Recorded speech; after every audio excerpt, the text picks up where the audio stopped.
Hello, welcome to Film Hunters, where we search for a well-written film in this day and age.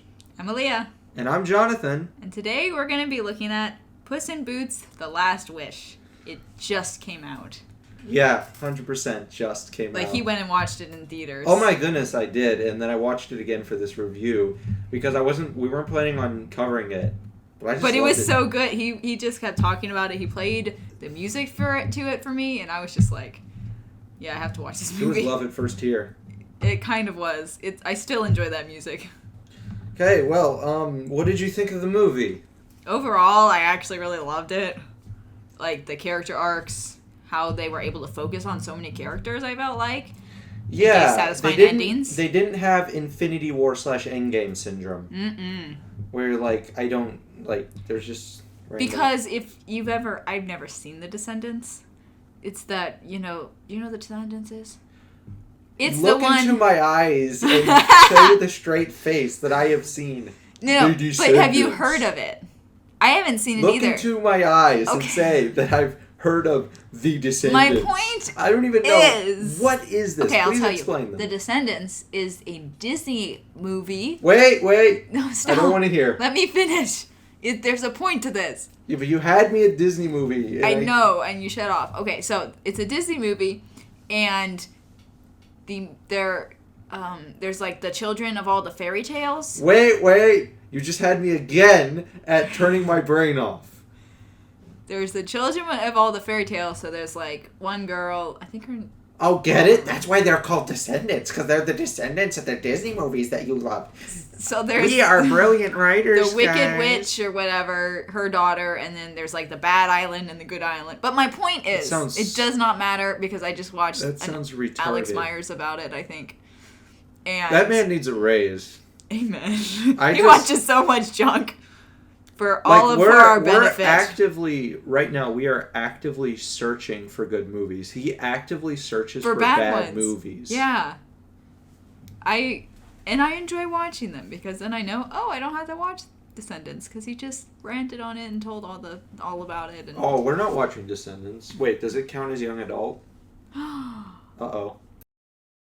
My point is, you're getting me completely off topic.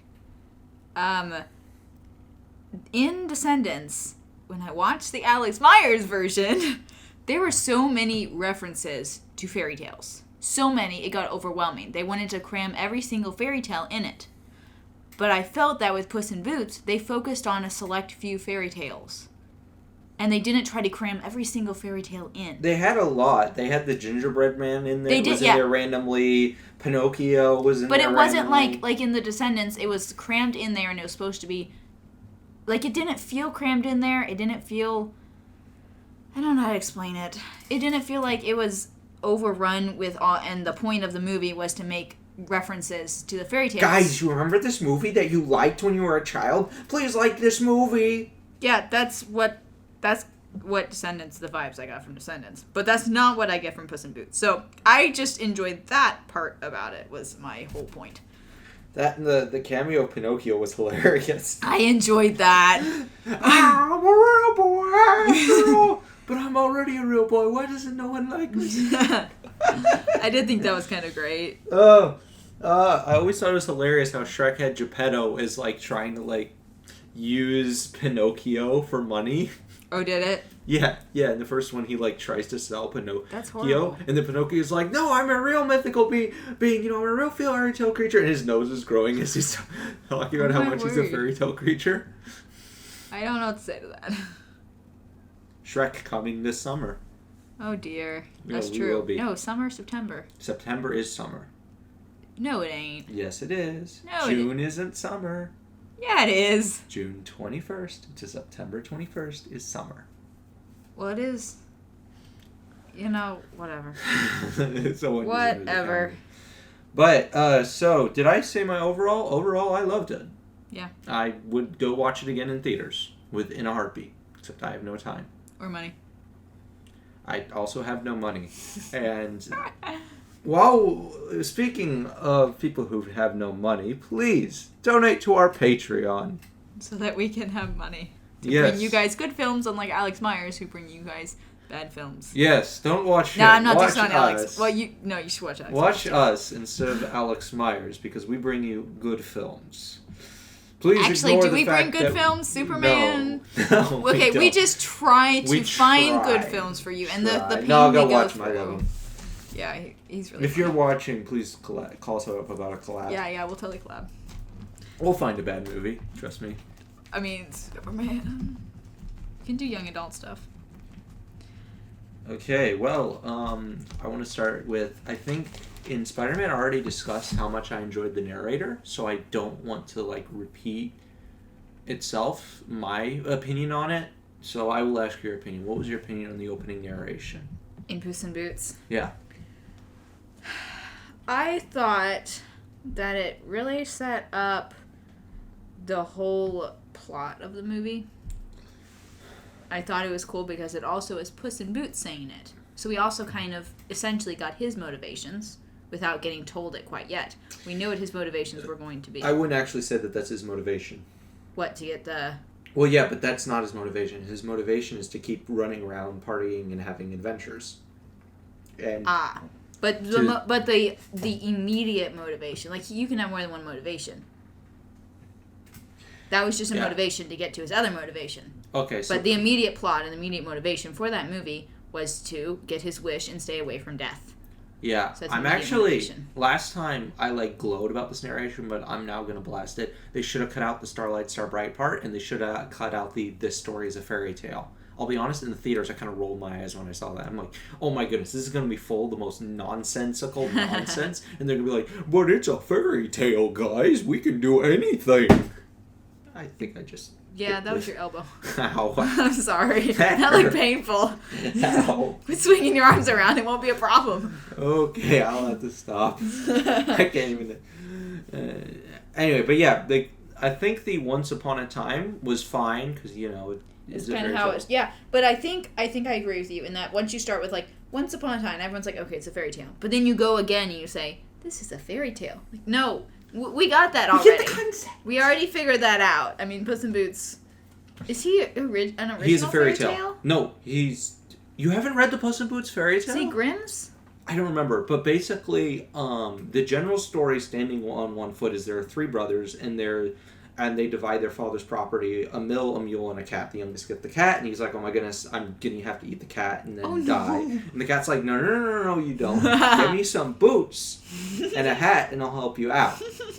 So basically, he gives, it to the cat, and the cat, helps the youngest marry the princess and become next in line for the throne.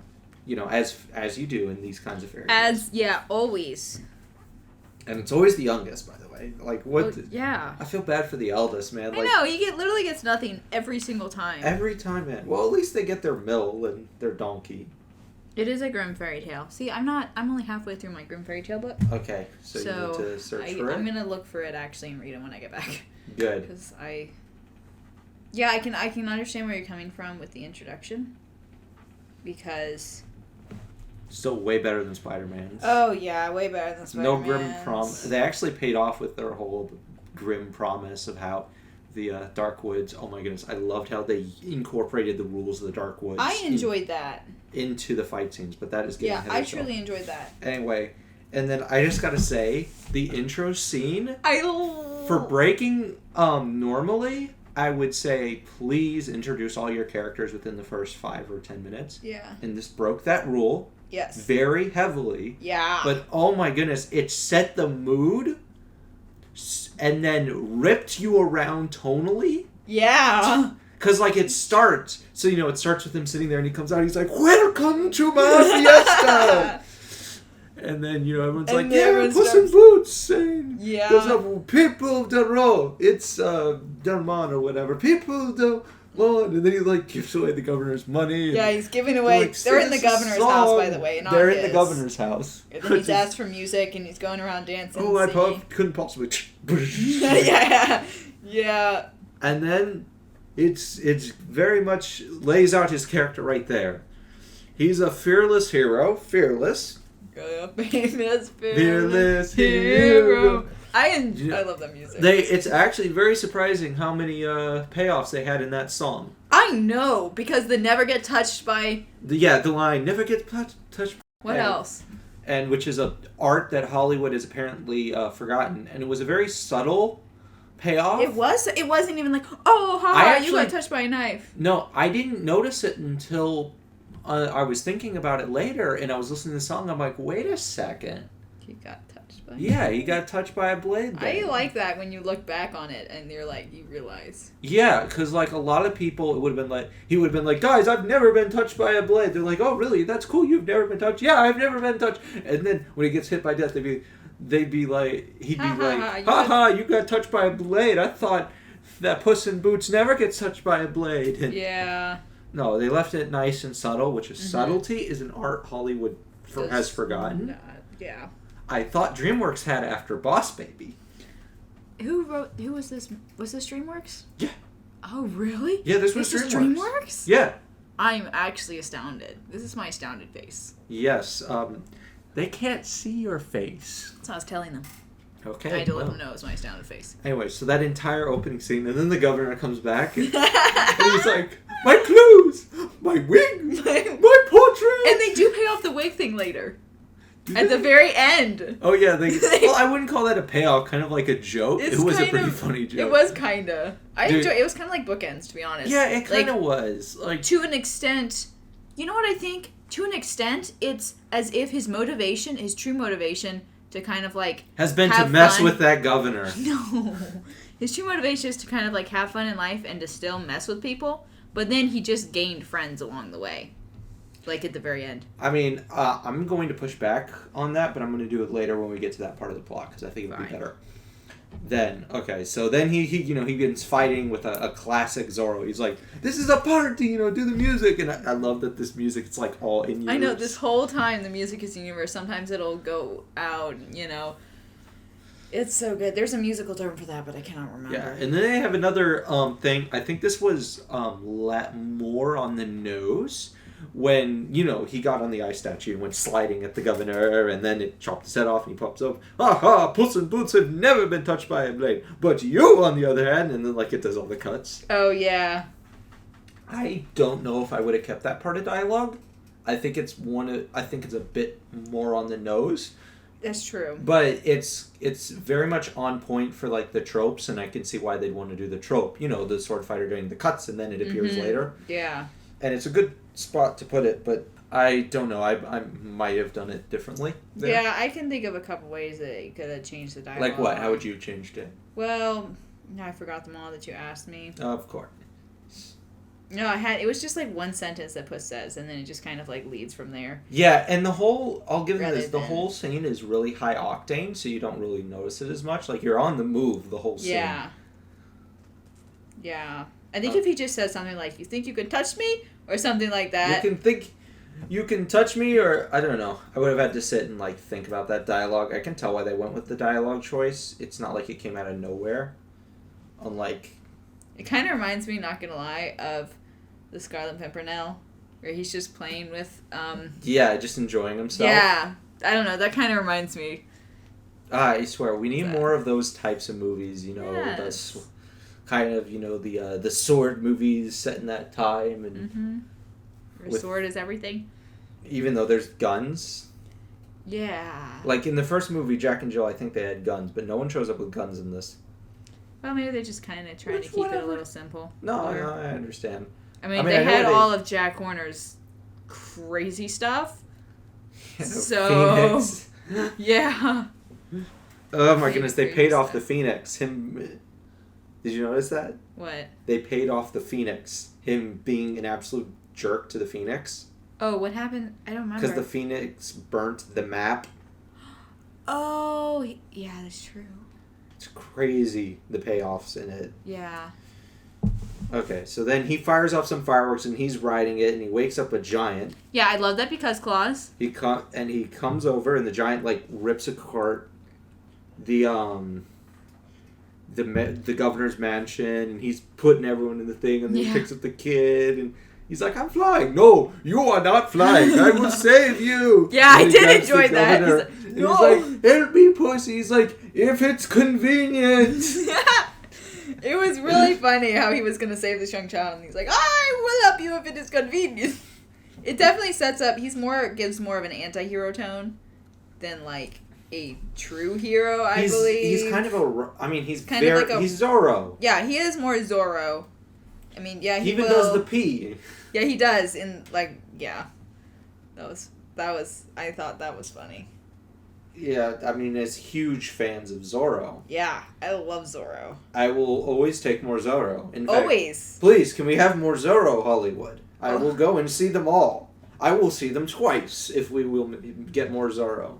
Yeah, actually. Or even any movies like that. Like, when's the last time we got a movie like that? Well, Puss in Boots, but... Yeah. You know, that kind of, like, energy, kind of like a bit of an adventure feel, and... Right. With the swords, you know, kind of like Three Musketeers or Scarlet Pimpernel. I like those kinds of movies. Yeah, I like those too, and I can't really think of any. Let's see. The Zorro movies, Three Musketeers, Scarlet Pimpernel, Puss in Boots. It's like 4. Granted, you know, there's a lot of Zorro movies and more two Puss in Boots, but still, we need more of these types of movies. Yeah, and to be honest, more like original, I feel like. Because Puss in Boots is a stated character. Zorro's a stated character. But can we have a new character that's like that? You know what I'm saying? Yeah. Like almost a new fandom, kind of. So after the giant wakes up... Yeah, enough about Zorro. So the giant wakes up and what? What? What? What? What? Why are you saying... What? You were saying? Okay. The giant wakes up, and then... Yes, and then... he starts fighting him, to be honest. Of course, they start fighting. Oh my goodness, that fight scene, though. It was good. It was at that point that Mom was like, wait a second, this is a different animation. Yeah. They slowed down the frame rate. Yeah, but it was also, like, more... To be honest, it was, like, almost like every scene was like a painting. I enjoyed that. I want to see more of this style, and it was done very well. So I tried to watch Into the Spider-Verse, right? And it's kind of got that stylized thing where they, like, slow down the frame rates for some reason. Yeah. I got nauseous. I can't watch it. We might not even review the new Spider-Man if it's going to be the same thing, because I'm literally going to get nauseous. It was... Yeah, I don't know what the difference was, but I really enjoyed the way that it was animated. And then it's funny how they showed, like Puss was at the different frame rate, and then he does the Spanish Splinter, and he gets thrown. He drinks the coffee, and then he's at that same animation. Yeah. And then the way he defeated the giant was very, very interesting, very creative, you know? I can't remember, honestly. Okay, so he goes up, stabs the guy, he tries to hit him, and then he, like, grabs his eye patch and slings it on his eye, and then gets him to swing it. So the bell starts swinging around, and the music crescendos, and he takes out the eye patch. He's like, hey, you want to see something cool? And then the bell hits which that's already a meme, by the way. Oh, is it really? Yeah. That's funny. And then he falls, and then Puss in Boots is sitting there he's getting like, all the praise. You know, it's all this praise, and then the bell falls on him. Yeah, no, you missed the part. The fact that he was about to sing. Oh yeah. I call like, this one one song. the hero will never die. And then the bell falls on him. And the energy really just cuts right there. It is a complete, like, with scissors. And he's waking up. I don't think we hit that high energy level again for the rest of the movie until the climax. Yeah, that's the only time I can think of. I think after that, I think we start high, and we have to build back up to that high. Because after that, it kind of deals with some... kind of darker tones, because it's dealing with death. Yeah, very dark. It deals with some dark tones. It deals with some heavy stuff, like with the dog. Yeah. So Perito. Oh, I have to praise Perito as a character. We have to analyze how in the when we get to characters, how in the world did they make this character not annoying as all get out? Yeah, because I still haven't figured it out actually. I actually haven't either. Yeah, so we will. Definitely have to discuss that because if I had to say, this is a masterclass in making the cute sidekick character that's funny and not annoying as all get out. Because usually they're so annoying. What's an example of a cute sidekick character that's annoying? That is annoying. Jar Jar. Oh, he was a cute. Well, he's supposed to be. He's supposed to be like this goofy, the side character, the comic relief. Oh. Okay. I can see why it's bad now. Because he's really annoying. Yeah, or like Merry and Pippin, how they get annoying. Okay, you need to be quiet. Because Tolkien actually did it amazingly. Because, which one is it? Pippin? Is annoying. Anyway. No. Keep your forked tongue in your mouth. No, that's no. worm You're full tongue. of the tongue. That's Oh my word! I cannot believe. I literally cannot believe that. I just got to the end of their character arcs actually because I'm just at the end of Return of the King. So. Okay. Well. Let's move on. Oh yeah, he goes to the doctor. So the pace actually really... Yeah, he goes to the doctor. I wanted to talk about the doctor. The barber. The veterinarian. And he's specifically there for the doctor, not as the veterinarian. He's specifically there for the doctor. He says it because he's like, in my professional opinion, and then he gives his barber professional opinion, and then he gives his doctor professional opinion. Yeah, and he he was kind of funny. And he's like, you died, blows out the candle. Then it goes through Puss's, 8 Puss's deaths. Yeah, his other does this have shellfish? And then he just keeps eating. All of them showed a lack of just giving. That is care. True. It's not like he was outmaneuvered. No, it was literally that he didn't care. Like he'd keep eating the shellfish even though he knew he was allergic. Knew that he was allergic. Yeah, he's like, I don't care. Or he stopped to talk to the woman, even though he probably could have came back for her, or at least jumped on the fence. So it's as if... I told you, cats always land on their feet. Oh yeah, and then he jumps off the roof. And it zooms out to show how high it is. Yeah. I just thought it was interesting how he is very careless with his lives. And so now he's at his last life. Yeah. And now he wants to get more lives so he can be more careless. Yeah. Essentially. He didn't learn his lesson. Well, yeah. But that's the point of the yeah. Anyway, so he's given a card to go to the retirement home. Yeah. Anyway, I just want to say I'm very eager to send our parent. No, I'm just kidding. You better not. Mother and father are coming to live with me. I think they want to live in their own house. Well, yeah, but they're living near me. Okay. Anyway, that was an aside. So he goes and he starts drinking cream. Aww. Well, you can't have booze in a kids' movie. Yeah, he did get drunk on cream. Yeah, he was. I'm confused. No, the whole movie, whenever they mean alcohol, they just do cream. Like in the beginning, when he flips around and opens all the beer barrels, out comes cream. That's really a funny way of doing that. Yeah, it is pretty funny. Funny. I heard some people say that the milk animation was bad. I'm like, I thought it was fine. I thought it was good. That's fine. I didn't notice it was terrible. No, they're like, oh, it's terrible. Like, they're expecting Pixar levels. This is a stylized movie. It looked stylized. Yeah. It looked good. Yeah. Wasn't the best, wasn't the worst. Some of it's were, really good, though. Yeah, for sure. So he goes to the bar, he's drinking his cream, and then we get the motif. The candles. Yeah, the candles. He's just sitting there, the candles blow out, and then I cannot remember the motif. I can't do it, but it was a wolf whistle. There is a wolf whistle. And in comes... Well, actually, no, it's not even in comes. It's he's sitting there drinking his cream, and then suddenly beside him is this wolf.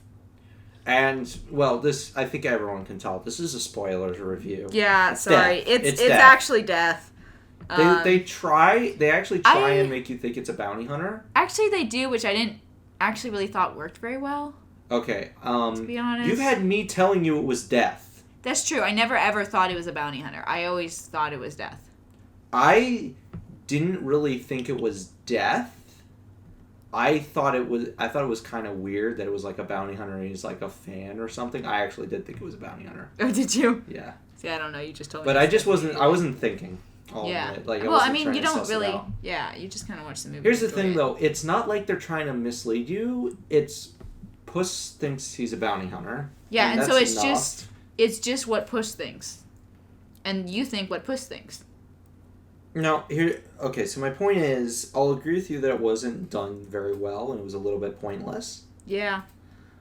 And they do kind of telegraph it, for example, with the blowing out of the candles, which I did love. Yeah. But in the end of the day, it's a really small thing. It's not like in Disney, where you got Hans smiling under the boat, trying to mislead you. In Frozen, Hans. Oh, when no one's looking, he smiles. You said Han. I thought you meant Yeah, okay. And of course you're thinking, he's so happy to be in love, and now he's like, I'm so excited to go murder this girl and her sister or something, and but that was not a I want to murder you smile. It was like it's like they were almost of the way done writing the movie, and they're like, wait, we need a twist villain. Twist villain, yeah. Like, who do we like better, guys? Hans or Kristoff? Okay. Frozen, because I really think that it could have been an amazing movie. Like, one of the best ever. Oh. No, I'm serious. If Disney came to me and said, write the live-action Frozen, I'm not a fan of Disney and Company, but I'd take it in a heartbeat, because, again, I'd love to rewrite this movie. Well... can talk about that. But we will talk about it when we get to this. We have to stay with there. Anyway, So their conversation. He's like, I don't usually do this, but I'm a big fan. And he takes out a wanted poster. Just sign right here on, death. Yeah. Then Puss is like, he's like, oh. He takes out his sword. Fear me. And then, he doesn't even get to finish it before it's just swiped away. Yeah, it's away. And the whole time in death. He's just drinking. Yeah, the wolf just kind of... It's like he's not... It definitely gives... Wait, if death comes for everyone, who comes for death? What do you mean? Is death mortal? Is death mortal? That's the question. Is this supposed to be like Little Red Riding Hood? I'm just curious where the wolf came from. No, that's a motif from back in the day, that the white wolf of death. He wasn't white. He was like gray. Well, he wasn't black. Like, it's supposed to be like the pale wolf, Oh. They kind of added other things from, like, the Grim Reaper. Yeah, they added some Grim... They had the scythes. The scythes. Actual ones that are useful for fighting. Yeah, rather than just a large... Which is stupid. I'm sorry, I could defeat that death. Why? Because those things cannot be used as a weapon. No, they're just cool looking. Yeah, the entire motif is like harvest, but again, they have the harvest motif with the sickles, and the sickles can actually be used to fight. Yeah. Indeed, there was a weapon that's kind of like a sickle. Kopech had that shape. Mm-hmm. Of course, it's different, and we have to, accept a bit of stylizing, but I loved his weapons. Yeah, I enjoyed it. And we don't get to see them. He like, dodges, and then he catches the sword. And then it's just, and we're like, yeah, it's complete surprise. We're just like, oh. We've already seen Puss just kick a lot of behind. We did. That's true. We open up with him why I love winning. This opening. And then the reason that he died was, once again, because he was careless. Yeah, all he had to do was, like, walk 2 feet in the other direction and sing his song. Yeah. Just, like, be careful where you're standing. Mm-hmm. Yeah. So he catches the sword. And I'm not gonna lie, I kind of got chills. Okay, that whole scene. It was a good scene. Then he gives him a slash, and it touches him. It touches. You can see the hair go up, and a single drop of blood. He's been touched by a blade, and that. I thought they were gonna chicken out with the blood, because they're like, oh, it's a kids movie, guys. It's actually jam or juice or something. I'm like, did they actually put blood in a kids movie? I don't know if you remember, but. When we went to the library that one time to watch A Cat in Paris... I didn't watch that. No, you ran out. You left, and I watched part of it, and then I went too. And I was confused, because there was, like, a lot of blood in it. Oh, French? It's French. Oh. It's not an American movie. It's a French movie. Like, they are very, very different than us. Yeah, it was an interesting... Even the librarians were like, what the heck did I just watch? Yeah. And I was like, yeah, I don't know. I left, honestly. Yeah, anyway. I love, like, most of the way through, this guy comes out, he's like, last time I watched a foreign film. Oh my goodness, really? That's funny. So, yeah, he got touched by a blade, and then he just panicked. I like... Yeah, and as someone who has panic attacks, and in fact had one last night... Yes, it was last night. So realistic. I loved it. What? No, I'm just saying. It's true. Yeah, I thought it was really good. It really, like, yeah, it was realistic, but I felt like it also physically showed. Like, they kind of showed They did more show. He wasn't like, I'm panicking. Yeah, like, they showed, like, the hair they showed on the his hair thing, stand up. They showed his eyes go wide. They show him kind of, like, shaking. Freak him out, yeah. I felt freaked out with him. The fearless hero was who finally had felt fear. He was fearful. He was finally fearful. So and then, by the way, his sword's off on the floor. Like, he's not in reach of his sword. Yeah, he's like, and Death's like, pick it up. Yeah. And he just scatters away. And he runs away. And he goes down the sewer. Yeah. He goes down the sewer to escape. Like, this is the fearless hero.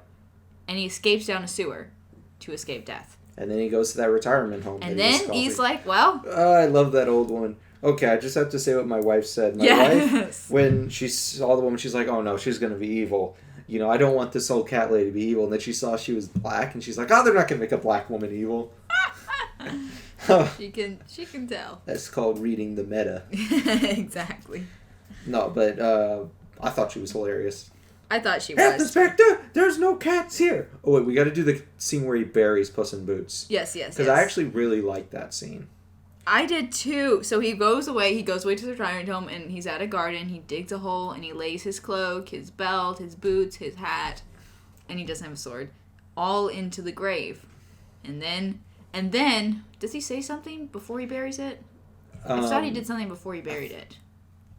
Yeah, so he went... When, you know, something about how words are, do not suffice for such a hero. And then he just walks off frame. Yeah, and then he comes back. He's like, doesn't mean we shan't try. And then he goes on and on about how amazing Puss in Boots is. Yeah, he's like, I was right, it didn't work. But maybe his song. And he starts singing Fearless Hero. And then he starts sobbing it out. I honestly was, when he started doing that and Be Funny, I was like, oh, they're going to turn this into a joke. Yeah. And I was kind of disappointed. But then when he's like, the famous... And then he starts sobbing. I was like... So I think it's good that they had a levity tone because it matches how the intro went. Pew! Yeah. Because he turned from this joy and went excited, like I'm so amazing, into this sadness. And you kind of... It dragged you down. It does. It didn't whiplash you. Like, the intro kind of was a bit of whiplash, but I would have done the same exact thing if I was writing it. You kind of want to whiplash them a bit. And I feel like the doctor scene was a good transition to the death scene. Even the death making the jokes was a good transition as you're dragging them down, so it's less of a whiplash, but at the same time, it's enough that you feel it. Right. Yeah.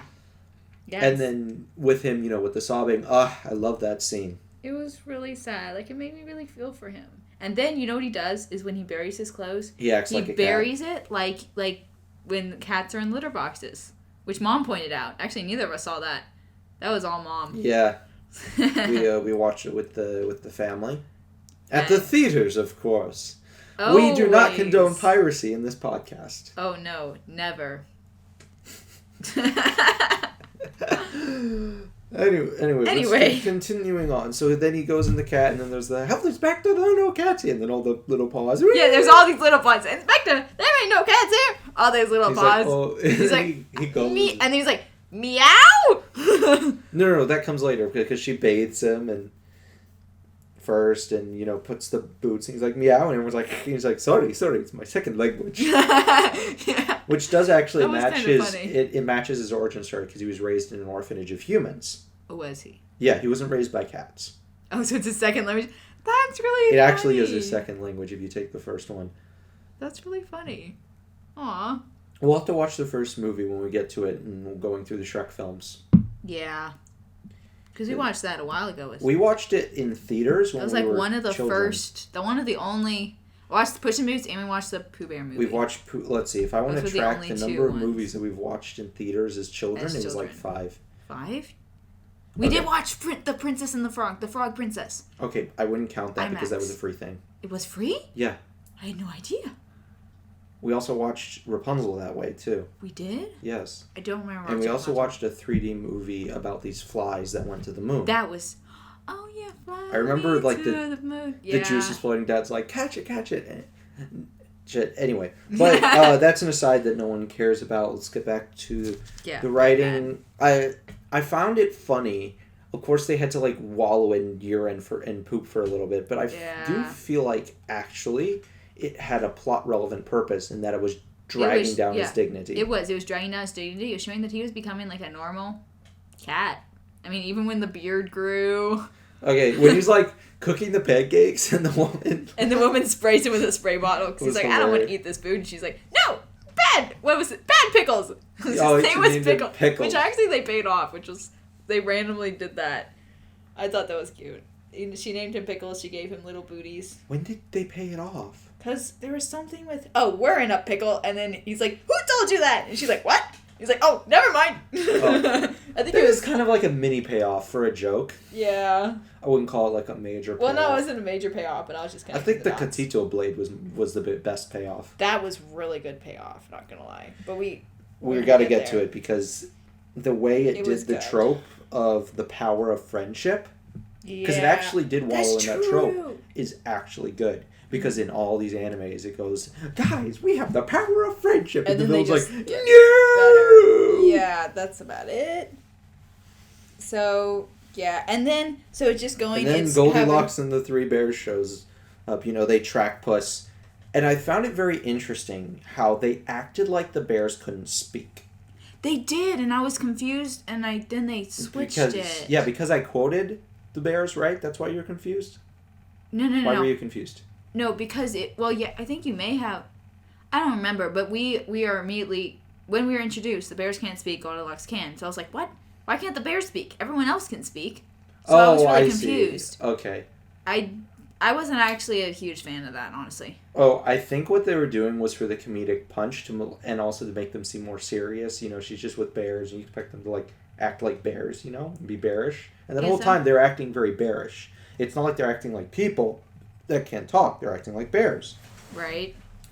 And we also, here's another thing. The cats don't speak besides, it's clear that it's another language. Yeah, that's true. With the jokes. So it's not, I wouldn't, if the bears had never talked, it would have been a worse movie, but it wouldn't have been a break in logic, I would argue. That is true. They did set that up before we meet the bears. So it is possible.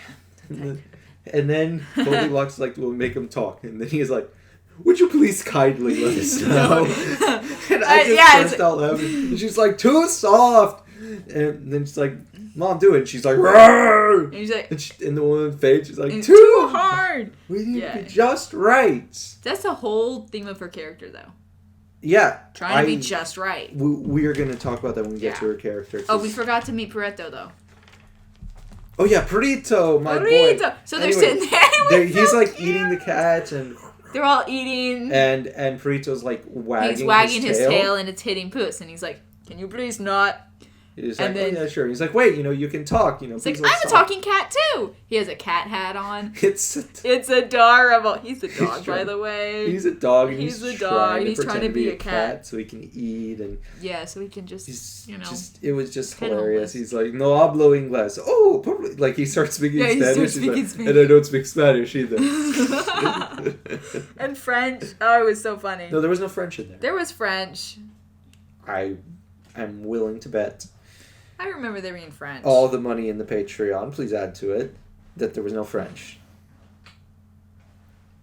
I'm pretty sure. I remember there being 3 languages. We will leave this bet. English, Spanish, and another one I thought was French. Well, we will leave this bet unsettled. Fine. We can go look at it. We can go watch the whole movie again in theaters and see what I will agree. We will go watch the whole movie again in theaters. Yes. So he meets Perito, and... Oh, yeah, and then he walks away from Perito. I feel like I'm saying burrito.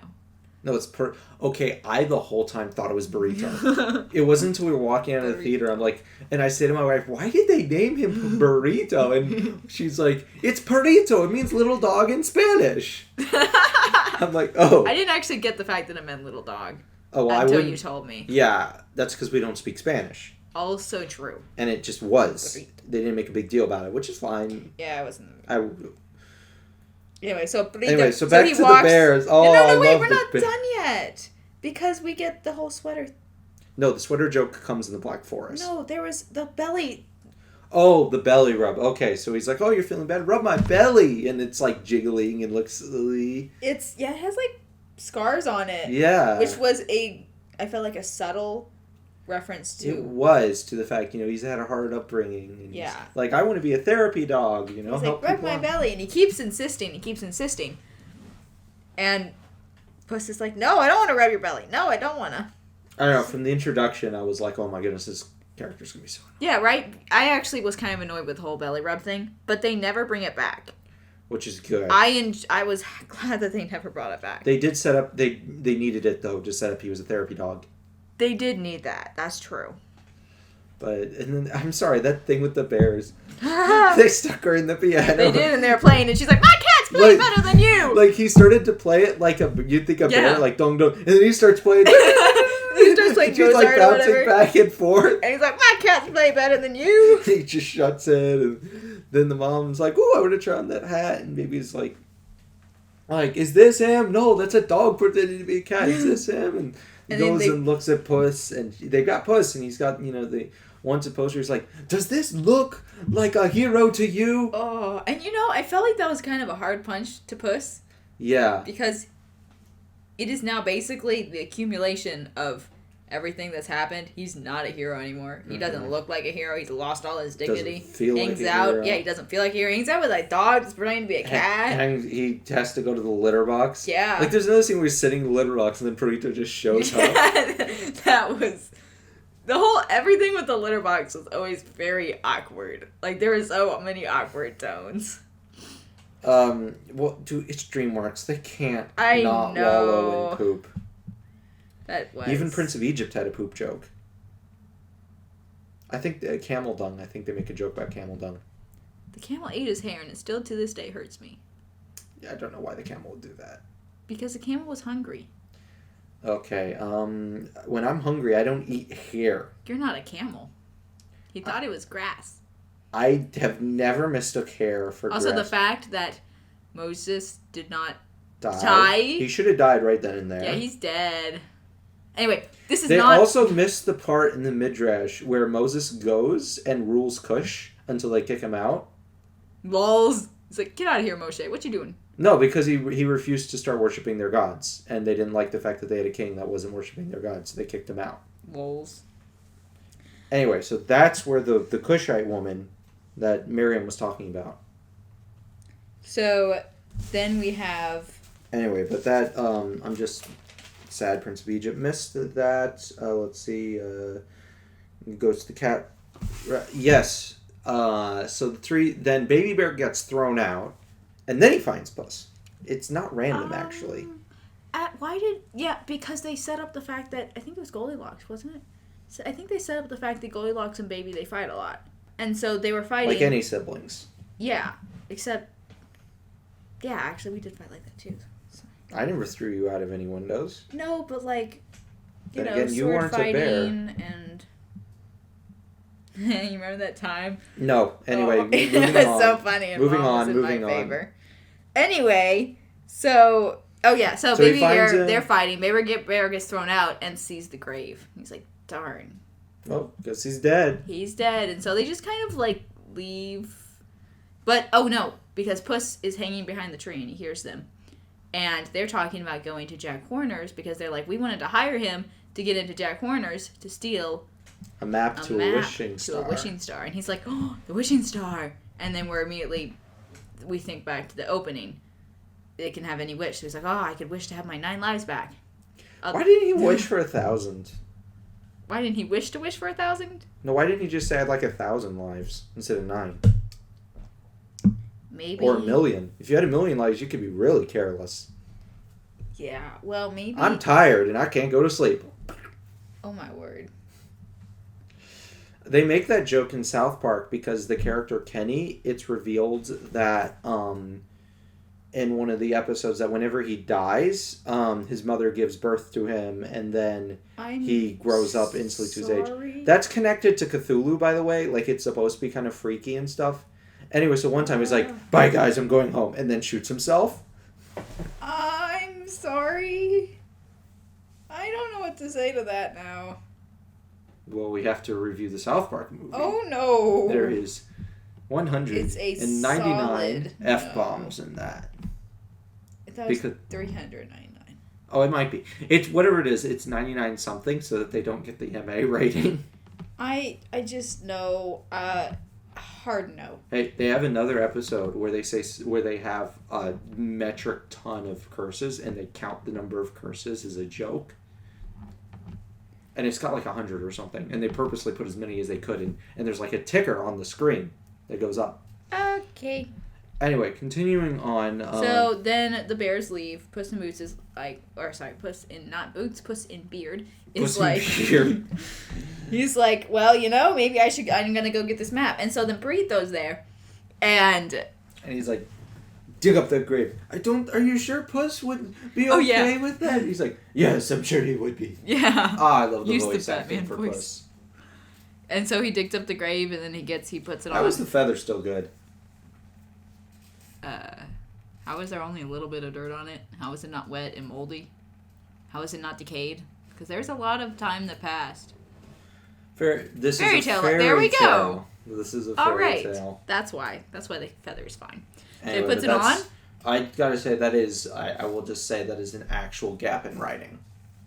What? That it wasn't. It should have been. He shouldn't have been able to recover it.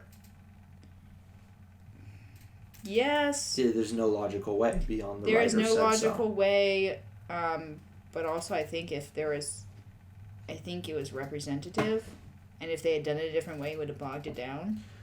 Have him put it in a box and bury the box. Yeah, but it also decay. Yeah, but here's the thing. It's a few months. If it was in like a box, I'd say that it wouldn't like decay because it's not like it's got all the rain and the dirt on it making it decay. Yeah. I mean, sure, the box would be rotten, but I could reasonably think that it would be fine. Yeah, I could see that, except he didn't have a box. Just have him pull out a box from underneath her house or something. I don't know. I mean, I can see where it could be improved upon. Yeah, but I could also see where like just pulling out a box would be a bit. Like he goes and he lugs a box. I mean, he could use it to like say his speech on. No, that wouldn't work at all because he has to like start burying it at the end. Yeah. Okay, I don't well, know. but that is. I mean, I can see where they went with that, and they probably should have retooled it a bit to make it make more sense, and that's like a legitimate plot contrivance. I would say It is a legitimate plot contrivance, but honestly, it doesn't hang me up. No, it doesn't. Yeah, I didn't even look and be like, what? How could he do that? Like, the only reason I'm thinking that is because you mentioned it. Yeah, and let that go to people whenever you point out a plot contrivance. It is up to you to decide whether or not that plot hole matters. The plot hole exists, though, whether you care or not. Yeah. Yeah. Yeah. Yeah. So he grabs his stuff and he goes to Jack Horner's, and as he's doing his sneaky stuff... We see the Jack Horner's intro where he just stabs his thumb, pulls out a plum. And his thumb is like... His proportions are really off. His proportions are off. His thumb is huge and purple. Like, I don't know if you saw our sister's fingers when she used to, like, suck on them all the time. When the skin came off? Yeah. That's what seeing his thumb made me think of, and it just hurt me. Because I didn't get that. Okay, I can see. Oh no, because then he's constantly sucking his thumb, and it's just hurting me because I remember how bad she hurt. Proclaim this batch delicious. I know, and I was like, ugh. And he's it was a good, because no one likes people sticking their thumbs in your food. Yeah. I thought it was a non-violent way, and then later they're violent, but I thought it was a non-violent way of portraying why we don't like him. And the proportions unsettle you from the start. Yeah, and you're just like, ooh, what are you? And the fact that everyone's scared of him. Because they're like, and he's like, I prepared it delicious. Like, oh, good.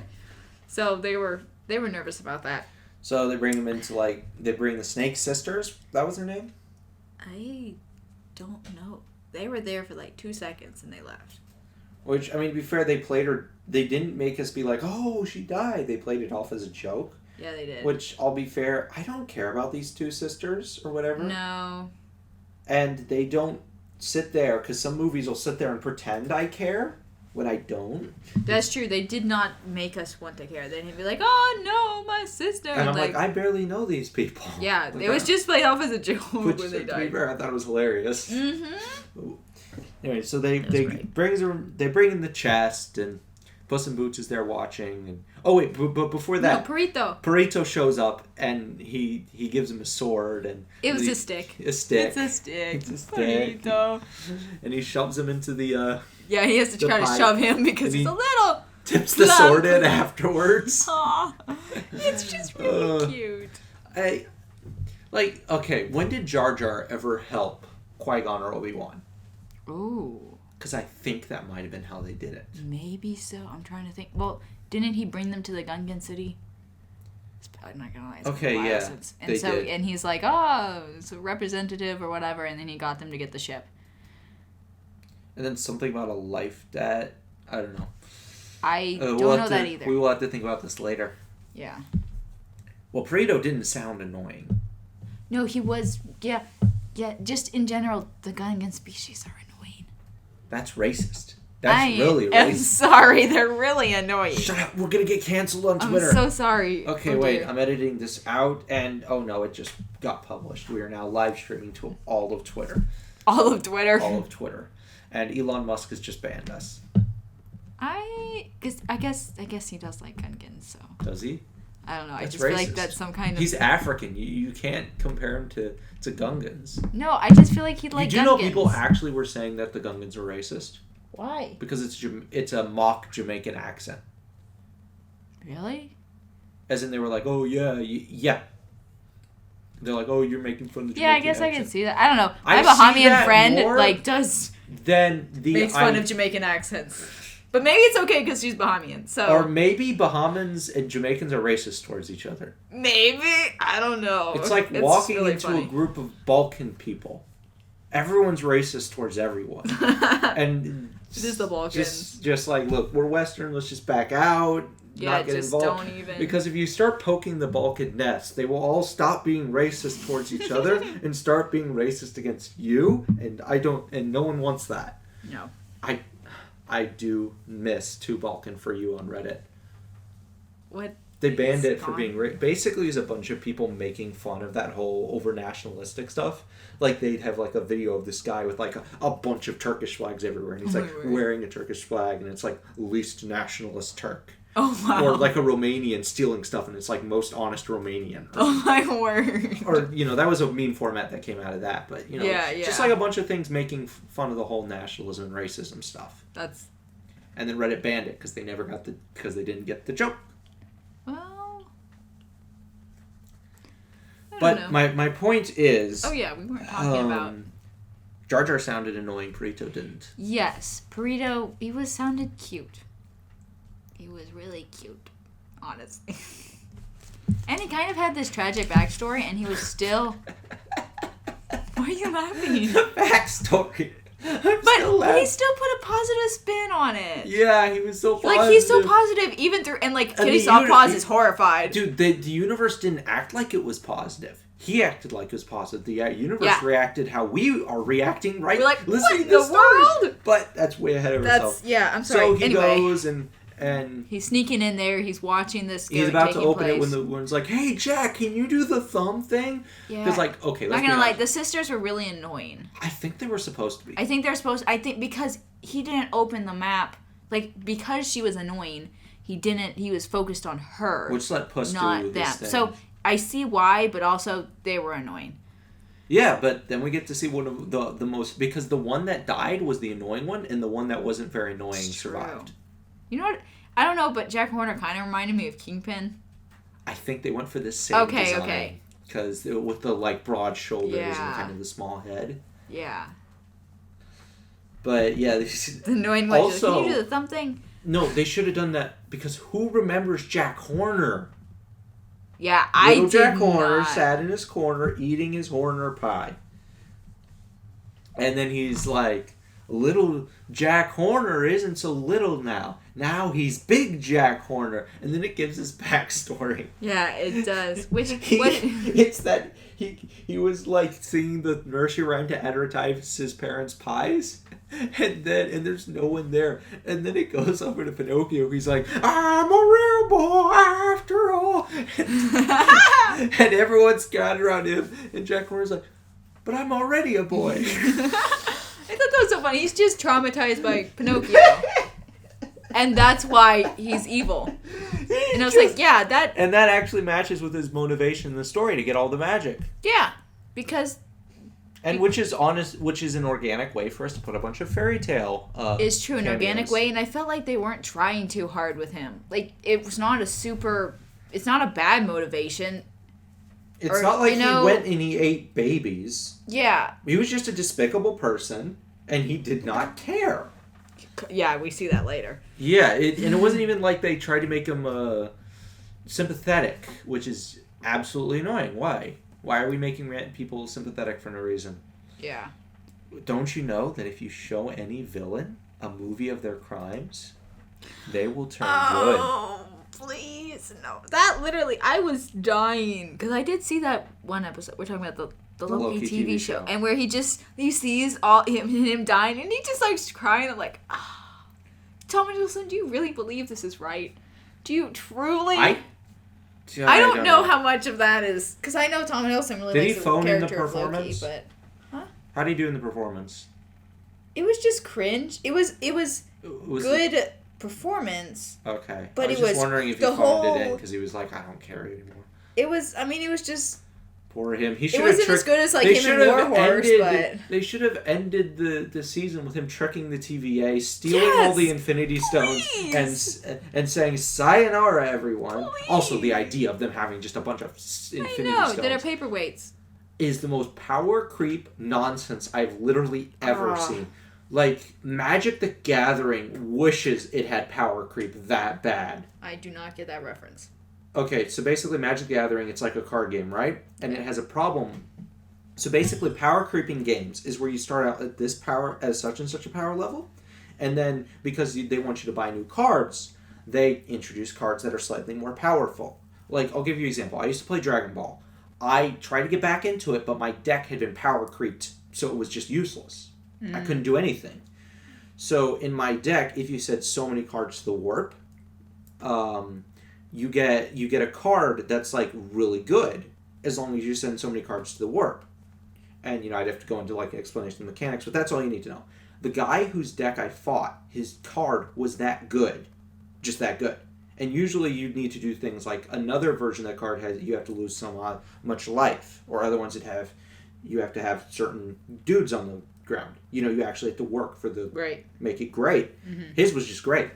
Oh. And I actually said that to him. I'm like, dude, they power creeped it, and he's like, yeah, it's gotten pretty bad. But my point is, it's it's the one-up principle, and Marvel is one-upping. Guys, first it's everything. World, and now it's the universe, and now it's the multiverse. It started at New York, and then it was world, and then universe, and just please tone down the stakes. People are like, guys, I like She-Hulk. It's a low stake. It's a no stakes. Really? It's so bad. It's so bad. It was like Falcon and the Winter Soldier. I think that was even World, though. I think because they were traveling around the world. That was a horrible TV show. But I am so mad because Falcon and the Winter Soldier could have been in a very amazing political drama in the same way that Winter Soldier kind of dealt more into the politics. Though, I will say it's overrated. What? Winter Soldier. Yeah, unfortunately, and that makes me so sad because I love that It's movie. Hilarious. I actually said that, and she got all upset. She's like, what do you mean it's overrated? And then I had to sit and think about it. I was like, and then I sat there and I explained. I'm like, X, and I laid it out. No, I haven't seen that forever, and I used to watch that. I would watch that movie every Saturday night. So, I was on a stream with Mahler, and he mentioned it offhand. And I'm like, how dare he say this? He flat out said it was awful, not just overrated. So, and I sat there and I think about it because I'm like, I'm going to debunk him and write some comment or whatever. And I'm like, oh no. Oh no. Why does Mahler have to be right? He's usually right. Except his opinion on Avatar is wrong. Which Avatar? The Last Airbender. Oh, what does he think? He doesn't think it's a good show. Which, I watched that whole stream, and his arguments were bad, and he was fighting with the chat. Like, the whole thing was, I think most people were like, he kind of went off the rails a bit. But everyone has their bad days. Yeah, I watched sort of the first season. And isn't it great? Yeah, I guess so. If we do TV shows, I didn't really finish, and I skipped some, and I didn't watch it, finish it. So we gotta watch Quantumania soon. Yeah, next week actually. Okay, but moving on. So he opens. He does like the claw unlocking, which whatever. So I think they did that in the first movie. What claw unlocking? He stuck his claw out and unlocked the chest. Oh, I thought you were talking Jack Warner, and I was like, what? No, Jack Okay, Warner's in yeah. the background, and they're doing Yeah, whatever. they're doing whatever, and then so he opens the chest, he grabs... Oh my goodness, they did a setup for the unicorn horns where he's like, they're like baby unicorn horns, and he's like, I don't know what these do. It's true, and then, yeah. And then they got paid off. They did some pretty good subtle setups in that. Every single thing you see him put into the bag, he doesn't pull anything out of the bag randomly. You see him put it in there. Yes. Completely. Yeah, you can follow it and be like, oh, he put the unicorn horns in. Oh, he put the phoenix in.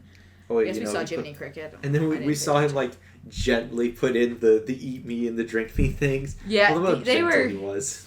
They were very careful about that. They made a lot of references to that. Yeah, I think they made a bit too many. I think it was a bit too on the nose because... I would have just done that first one. Because I thought that moment was funny. Because it's like he's throwing everything into Mary Poppins' bag. And he just carefully puts those in. So I felt like we'd be like, haha, that's funny. And then later... we'd remember it enough. Yeah. I think that would be fine. But anyway... But that actually gets ahead of ourselves. But first we got to get the introduction of Kitty Softpaws. I love Kitty Softpaws. She's so cool. Well, so does Puss. I know, it's Do you know what her backstory is? Tell me. Her owners declawed her. That's why she has such soft paws. That's it? No, that's why. Come on, that's a tragic backstory. It is her tragic. Owners, and it's actually really good because it feeds both into her trauma of not being able to trust anyone. Can't trust people because they declawed her. And her powers, as in the reason why she can steal stuff so easily is because she's got this soft paws. And then she soft paws, and then and then it just flops every time she does soft paws, and it flops. It's so cute. So yeah, so Puss is trying to steal the map. So they fight. How did they introduce her? They're arguing and very well. She comes out of the chest. She was in the chest. Oh, she's like, I'm double crossing the bears. You're double crossing the bears. I'm double crossing the bears. Yeah, and then they have to hide behind the chest. They're both trying to hold on to the map. They have to hide behind the chest because Jack Horner was doing stuff. And I think so he grabs the Midas hand because they're like, oh, hey, you promised us our weight in gold, And he's like, that's right, I did. And another thing I thought was funny is the annoying sister killed herself, really. Yeah. Because she grabbed it. She's like, wait, I didn't think this through. And then turns to gold. Yeah, I thought that was really funny. And then the bears crash in and they're like, that. Wait, they cart her out in the wheelbarrow. No, that happens at, the bears crash in. Oh, does it? And so, Jack Horner's all distracted, and then her sister's like, I'm just going to take this and go. And he's like, yeah, go. Yeah, this other sister just takes her sister's weight in gold and leaves. But to be fair, that's probably worth millions. Yeah, no. That's kind of heartless of her sister, but they're not particularly set up to be unheartless. I mean, let's be honest here. Your sister's not coming back. You might as well become a millionaire. It's not like she was in a flattering position. That's a... I mean, she's... a lot of gold. My wife texted me, yes, I did like the cat lady. So the bears crash in. Are you looking up her weight, how much that is in gold? Okay, no, I'm looking at I thought you were going to look up how much. I actually was, but I decided not to. Okay. So the bears crash in, and... She's like... Cat-like, baby, cat-like. Oh, yeah. Yeah, because they lowered Baby down, and then Baby just crashes so everywhere. This action, it's like Mission this Impossible. action scene actually wasn't that high energy. No, it wasn't. It was a bit of a slower one, Yeah, it was more funny. Space for jokes, and, yeah. He's got the map, and he's like, the best feet won, and then she steals it and swaps it with his boots. She's like, you're right, she did. I mean, that's an old joke, but it works. Yeah, I felt like it was kind of just rekindling kind of their back and forth. It's reintroducing us to the character. That's what I thought, too. Because this movie... Okay, so I like this movie because, having watched and actually remembered the sequel, I caught, stuff. The prequel? The one before? Oh, well, the original. The first one. The original, okay. Actually how they tied in Kitty Softball's backstory with her motivation of finding someone to trust. Yeah, see, I don't remember the first one, but yeah. But you watched it and enjoyed it fine. Is there detached but attached, if you know what I mean? Yeah. So I watched the second one, and I enjoyed it just as much. Someone to trust works with the only information being she was left at the altar. Not that she was at the altar. That's true. So it works, but it's enhanced by having watched the first one. Yeah, that's true. They don't rely on the previous one. That, Marvel Marvel's like, you have to watch all these, and She-Hulk, and the Loki TV show, and all these, and the Universe of Madness, and now you can watch this one. And we're like, I just wanted to watch the new Avengers. Yeah, nope. Nope, you're not going to understand it at all if you don't watch these TV shows, because Marvel, newsflash, no one cares about your TV shows. Honestly, no. I'm trying to think of one Marvel TV show that's actually Marvel, like Daredevil. It's not really Marvel. No. People cared about Daredevil, though. I love Daredevil. No one cared about Agents of S.H.I.E.L.D. No one cared about... No. No one cared about any of them. I'm trying to think of one that people... that I cared about. I didn't care about it. People keep forgetting Hawkeye had a TV show. Oh, see, that's because it was at Christmas. It's like... It was Christmas, and the whole time they're just being over your head. Hey, this is a Christmas TV show. Hey, it's Christmas. I want to get back for Christmas.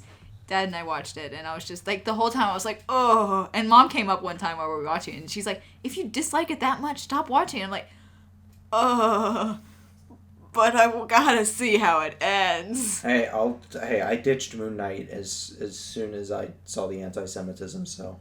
I actually was disappointed because I was enjoying Moon Knight. Okay. And also not. I was forcing myself to enjoy Moon Knight because I liked Oscar Isaac's performance. That's the part I enjoyed. Name one other good part besides his performance. You know I'm going to have to edit out this... actually, I might not edit out this because it's kind of funny. I'm sorry. Name one good part besides his performance. The dialogue wasn't good. The story wasn't good. No, okay. I just enjoyed his performance. We've been getting steadily louder as we record, by the way. It's actually hilarious. I think it's because we've gotten into it. I just enjoyed Oscar. He's an amazing actor. The range. He is an amazing actor. I had no idea. They undersold him, and I'm sorry, but he was criminally undersold in Force Awakens. He was bad in Force. I did not actually care for him. Bad. I thought he was a bad actor, and so when I saw that, I was like, oh, it's Oscar. I was like, I guess so. I can't really think of him. No, I knew he was a good actor because I'd seen him in Ex Machina, and he was excellent in Ex Machina. Oh. What's Ex Machina? Oh, it's about this guy that gets hired to help this scientist with this robot, and the robot's kind of come alive. Wait, and wasn't that Romanoff, kills them or something? Scarlett Johansson? No, you're thinking of Ghost in the Shell. That's where Scarlett Johansson played a robot. When she was like, and she like dives out of a window. That's Ghost in the Shell. Really? Yes. That was like one word. Are you thinking of Her? Yeah. Okay. Because Her was where Scarlett Johansson played an AI, but this one was on a computer where a guy falls in love with an AI. Oh, well, maybe. Anyway. I'm probably getting them all confused. There's a lot of mechanistic movies. So they run together. Okay, I like the concept of Her because I see losers online that are falling in love with AIs. I'm not even joking. That's actually scary. And it's the same person who was falling in love with their waifu in anime. But anyway, that's why I honestly think that that idea has a lot of potential to be explored. Yeah, I can see that. And you know what's funny? If I wrote a movie like that, I'd feed the dialogue into an AI, and that would be the dialogue that I'd spit out. For the whole movie, or just No, just the AI. Mm. As in, I'd go on and go to one of these advanced chat bots, and I'd chat with them for any of those scenes in the AI. Right. Of course, I'd have to modify it because they might not have memory. Well, this would have memory and work on it. But I think that would lend an air of authenticity. I think that'd be really good. But we diverge. We do. Oh yeah, Marvel, often. Puss in Boots. Oh yes. Yeah. So we have when they're all running away, they're running away in the map, and then Puss in Boots and Kitty Softpaws leap into the cart, and Burrito's there. It, and Burrito's like, "Hey, Puss, I found this tuna fish sandwich," and that kept coming up. It did. Just randomly, he'd be trying to take a bite of the sandwich. Take a bite of the tuna fish sandwich, which was just, I don't know, it was just hilarious. And it was so subtle that it wasn't annoying. No, it only happened 2 other times. Yeah, it was very subtle. I think at the end he it was showing. I think it was showing a montage of them traveling or something. Yeah, and they're all being cool, and then he's slowly eating the tuna fish sandwich. Whenever they do the stylized shots, because whenever they introduce someone, they do a stylized portrait, with their name at the bottom. Yeah, they do. Okay, Suicide Squad did that garbage, the first one. Oh, did they? Why was it garbage compared to Puss in Boots? Okay. I haven't seen So it. Puss in Boots. Well, first of all, we're prepared for whimsy. True. So if we have that little bit of whimsy, also. So in Suicide Squad, I believe it opens with Waller introducing their files, and then it does like their little profile thing, and it does like some information. In this one, it was just like a cool shot that was almost painterly, like kind of like a wanted poster almost. Right. And it just had their name, and it didn't have like, well, Suicide Squad had all the information, and then it gave them a bunch of backstory, and you're like, oh my goodness, move on with it. Oh, like wow. This is in and out. Yeah. You appreciate. You're like, okay, they got the little cool still, and they're out. Yeah, it's true. You can see that difference. So they drive away with Perito, and they're Speaking of bad movies we're gonna do, Alex Myers is very invited for when we do Suicide Squad. Because that's the worst movie I can think of we'll be doing soon. No. Imagine having a movie where the first act extends 2/3 of the movie. Does it really? That's what I heard. I haven't seen it. But that's what I heard, is that they just take forever. This is the Jared Leto. This is the one where they have the worst expositional dialogue I've ever heard. Do they? This is Katana. Her sword traps the souls. No, wait. This is Katana. She's got my back. I'd recommend not crossing her. Her sword traps the souls of her victims. Like, I might be mixing up some things, but like all those pieces, yeah. So bad. It's worse than Iron Man. It's worse than I don't like sand. Oh. I'm serious. It's 100%. Is. Like, I don't like sand. It's just like it's a kind of like a it's cringy cringe, line. but it has multiple dimensions. One, you can actually sit and analyze the line. You can say, well, he's lived in monks and Yeah. Versus, I mean, it's a bad line. Don't get me wrong, but this is just painfully. It's like they forgot Katana existed. Did they really? And, like, it's like she showed up on the set and like, hey guys, sorry I'm late. And they're like, who are you? No. They're like, I'm Katana. I'm in this movie. You're what? Alex Flagg, quick, introduce her. He's like, well, this is Katana. She's got my back, and can you tell me this information? Okay, so her sword traps the souls of her victim. By the way, we never get to see that, by the way. Really? It doesn't get paid off? No. Hishy made a joke about that. They're like, really? Are we going to see that? No. I love Hishy. Katana's actually not a bad villain. It's the sword. She's a villain? Yeah. I thought she was a hero. No. Her sword has the soul of her husband, by the way. I did hear about that. Yeah. I just don't... I mean, it never got brought up in the movie. Oh, no. I'd love to make a movie with Katana. It's like kind of like a samurai movie. Yeah. She goes out to avenge her husband. Wait. Did she kill her husband with the sword, or was someone else and she killed them and took their sword? No, I think that was her husband's sword. Oh. I think she's a Batman villain. Oh, he's Batman. No one really knows who she is, so I don't even know why she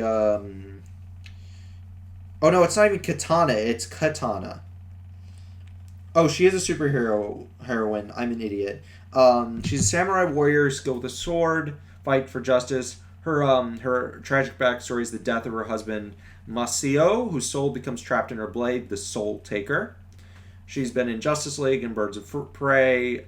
She works with the Outsiders, which is a team of heroes handpicked by Batman as his personal Black Ops team.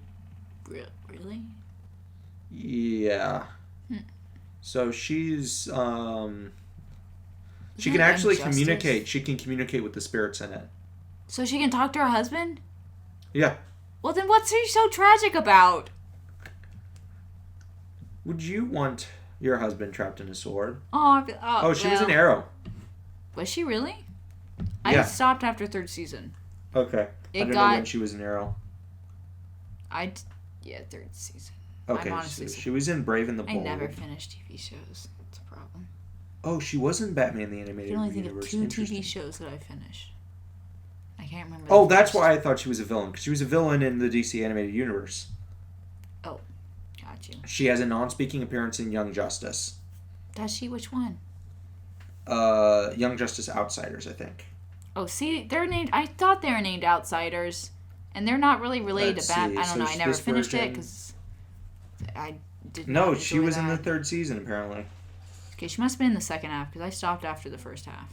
And she's also in the fourth season. There's a fourth for Young Justice? No. I'm talking about DC, about Arrow. Oh. Anyway, but we got sidetracked. My point is that is the most awful piece of dialogue I've ever heard. That was pretty bad. And I challenge anyone else to find a worse piece of dialogue. I'm thinking. It's beyond on the nose. Yeah. It's unnecessary. It's short sentences that aren't even complex. It's cringe. And it's very... You're right. It's very staccato. And it doesn't really match. And it's... Which is something I noticed in that Second Samurai book. Is that all of the sentences... You have to define Second Samurai book to them. Oh, I'm sorry. There's the Samurai book. And then there's the second one. Okay. And in it... I actually enjoyed the first one and would recommend it. Yes, the first one. What was it? The Samurai? The last Samurai? A Samurai's Tale. A Samurai's Tale. I can never remember it. Samurai's Tale. The first one was really good. The second one was... And it works by itself, by the way. You completely. Don't need to read the second one. In fact, the second one ruins the first one. Don't. Actually, it does. The second one was the boy and the samurai. And I know he was like raised on the streets or whatever. I don't care. They don't care. No one cares. I'm trying to explain why they care and why I'm talking about it. If you be quiet. And I just stopped the recording. Now you can talk and I'll just restart it when you're No. My point is that the sentences were very staccato and very short. And so, like, it was not complex. It didn't really add anything. They were just like, something. Like, nothing really flowed. And I feel like with dialogue, you kind of have to have things flow. Otherwise, you end up with just short, unimaginative, unoriginal sentences that no one remembers except at how bad they are. People like to talk in longer sentences more than they like to talk in shorter sentences. Unless it's like a one-liner, like someone just says something. Mm-hmm. When people, they really like to drone on and really like to do comma splices and really like to do run-on sentences. Really as you can tell by the fact that this is one sentence, I actually haven't ended the sentence once. This is all comma splices. Which is horrible. Finally, he always does comma splices. Every time I read his writing, I'm like, comma splice. You did a whole paragraph in comma splices one time. Yeah, I did that just to annoy you. I know. It physically hurt me. It was hilarious. No. We got distracted. So, bad dialogue, but... Wait, what was bad dialogue in Puss in Boots? All the dialogue was great. I liked it all. I was talking about the katana. Oh, yeah. You still haven't thought of any bad dialogue. Oh. Any worse dialogue. I got distracted. We're still on that. There is no worse dialogue. Not even, can he read my mind? Oh. That was bad. Oh. At least it was just a random line. Like, they're trying to, like, introduce a character, man. That one was a random line that could have been cut. That could not have been cut. No, you could have cut her I bet you could have cut her whole character. You may have been able to. I don't know. But, like, to introduce her character, you needed that. This is a Puss in Boots review, not a Suicide Squad review. Oh, yes. We don't have Alex Myers. That's why we're not doing Suicide Squad yet. He's not going to collaborate. He's not. So, yeah. Right. So they're driving away and everything. In the wagon. And then as he's driving away, he like throws his gold and he just starts to do his own Puss in Boots thing. Oh yeah, he does. He's like, people, just as we saw in the intro, and then we see the wolf there with the whistle or whatever it was. Yeah. And he's got the coins over his eyes, which, by the way, they would do that to the dead. They put coins on their eyes. Oh, that. Because actually you can die with your eyes closed and they'll stay open. So they put coins in their eyes if the eyes were open. Ew. Because that's the way that, like, your muscles relax. When your muscles are relaxed, your eyes are open. Which I actually find funny because... I find it weird. Because we close our eyes to sleep. But, like, when people are really relaxed when they're sleeping, their eyes will open up a little bit. Yeah, which is actually how you can tell people are faking, because they'll have their eyes shut too hard. Yeah. I love how you just practice that with your eyes. Well, as you were talking. I was trying to give an example. I know, but they can't see your eyeballs. You are right, but that is irrelevant. It's okay. I thought it was funny. So the wolf whistle, and then he does it like I'm keeping my eye on you. Yeah, and then Puss is just kind of like, oh no. And then they ride off. And then we go to Jack Horner, and he's just shoving everything into his Mary Poppins bag. It was funny. Everything. It was hilarious. Yeah. There's a lot And of he like finds the slipper. He's like, I don't need it. Throws it away. He just breaks the Cinderella slipper. Yeah, he just breaks the Cinderella slipper. So they did kind of have some references, but they were very subtle. I wouldn't even call them subtle, but they fit. Well, okay. I guess I won't say subtle. They were quick and they weren't dragged out. I'll say that. I don't know. I think the Cinderella slipper could have been cut. I would have cut it. It wasn't necessary. I think it was for the joke. It's not even magical, is it? Well, it is because I think it was a fairy godmother created I think it. that the reference where they had, because his wagon was the pumpkin, right? He had the fairy godmother wand and hit the pumpkin. Yeah. That was a better reference. That's true. Okay. Yeah, they could have cut that. And then when he had the ball, he's like, I get you, my kitties, and your little dog, too. You want to have a pop culture reference? That's a good one, because it fits completely. If you've never seen The Wizard of Oz, you don't get ripped out of it, because you're like, wait, what are they talking about? Yeah, that's true, because it's just like, okay, kind of weird to say it. I have more leeway for the slipper reference than I do for like more of an obscure reference. That's true. Because I've never seen Wizard of Oz. Honestly, a lot of their pop culture references stand on their own. Just listen to the book 3 million times. I've read The Wizard of Oz. Literally, our little brother can quote it. No, one of them. He can. He will just sit there and quote up till they meet the Scarecrow. Wait. One time, our little sister, when we were laying in bed and I couldn't go to sleep, she's like, I'll tell you a story. And so she tells me The Wizard of Oz, word for word from the book. Someone get okay, so for their present next, I'm going to be getting them the audiobooks for the next books. No! Yeah, no, you Mom don't said live at no. home. No, I don't care. Mom said no.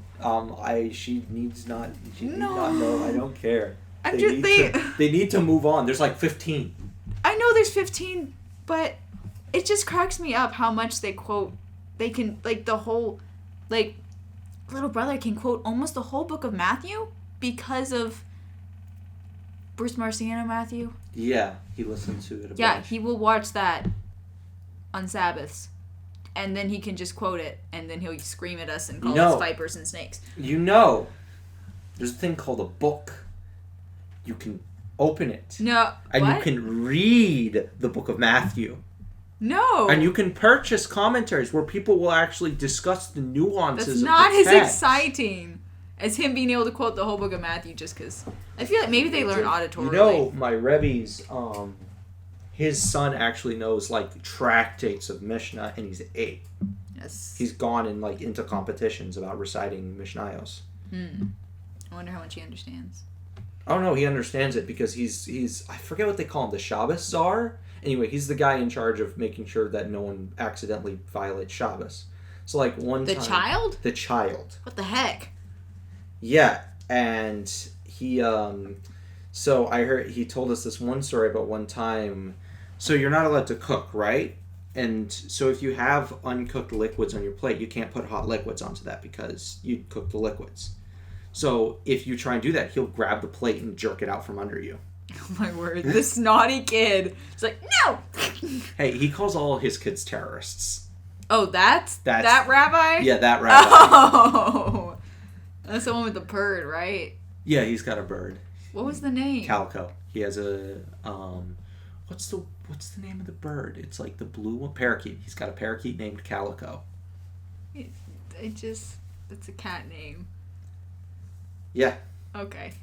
I guarantee you he did that on purpose. I can see him doing that on purpose. I need to visit his house and see his fish tank. I've heard it's amazing. Oh my word, he has a fish tank. Yes.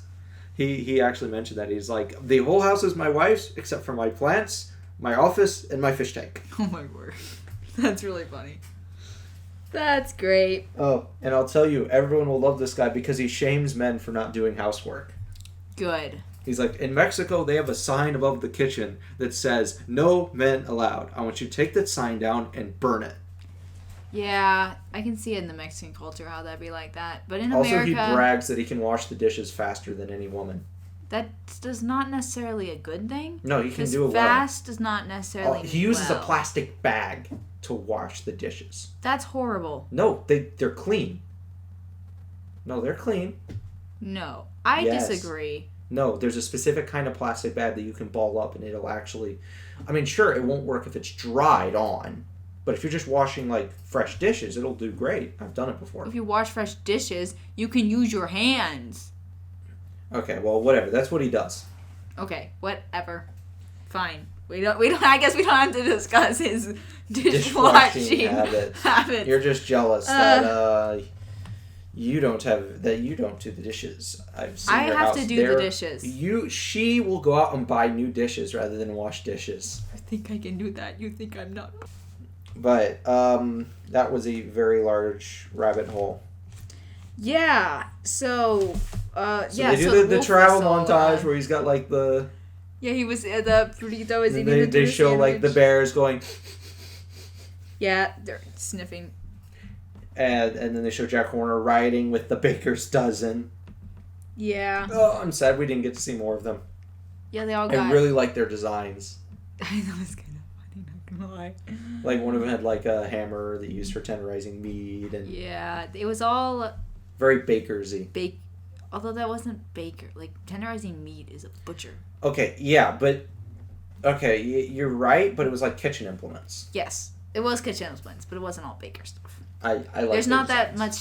I mean, other than a rolling pin, there's not a lot of scary stuff for a baker. Well, some of them. There's like the one with the 2 blades. But you don't use that in baking. Look, I like their designs. I enjoyed their designs too, but I'm saying that you don't use that in baking. You just use muffin pans. Hold on a second. You don't use saw blades in baking? I do. While I do make bread hard enough to need a saw blade. Oh, I didn't make bread today. Don't laugh at me. I forgot. You know. Oh.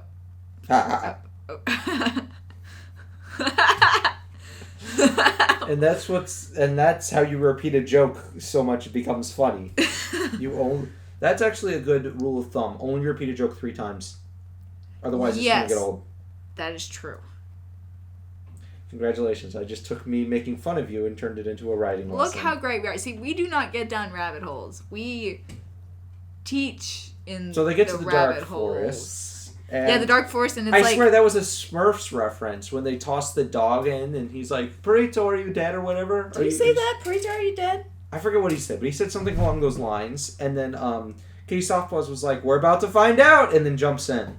Yeah, also good on Kitty Softpaws for just jumping in, but also And then Puss was screaming like, ah! And they lands in this really nice, happy forest. So they set up the rules of the Dark Forest very well. I thought so too. It was brilliant. And how it reflects each one's past, and then they use those rules. Like, they didn't just do it and lose it. Mm-hmm. And it was hilarious how they all have, like, these awful things. Yeah. And then Burritos is like, who is a pocket full of posies, river of relaxation, and they're like, you hold the map. Yeah, they let him hold it, which also made them need Burrito. Yeah, but they still Burrito still helped. Okay, look, they could have lost Jar Jar after he showed them to the Gungan Palace. After that, he was useless. What did he do? Right. Step and poop. Anyway. Did he? Yeah, he did. In the Tatooine scene, he, stepped and poop. I do not... It's been so long since... I think I've only seen Phantom Menace once. I've seen it, yeah. It's been so long since I've seen it. I just remember Just trust me that he steps and poop. Okay. Yeah, Burrito is... He continually helps. He's continually there to help them. And then, it's the scene. Which one? The one with hide and seek, where he's like, oh yeah, my family's really good at hide and seek.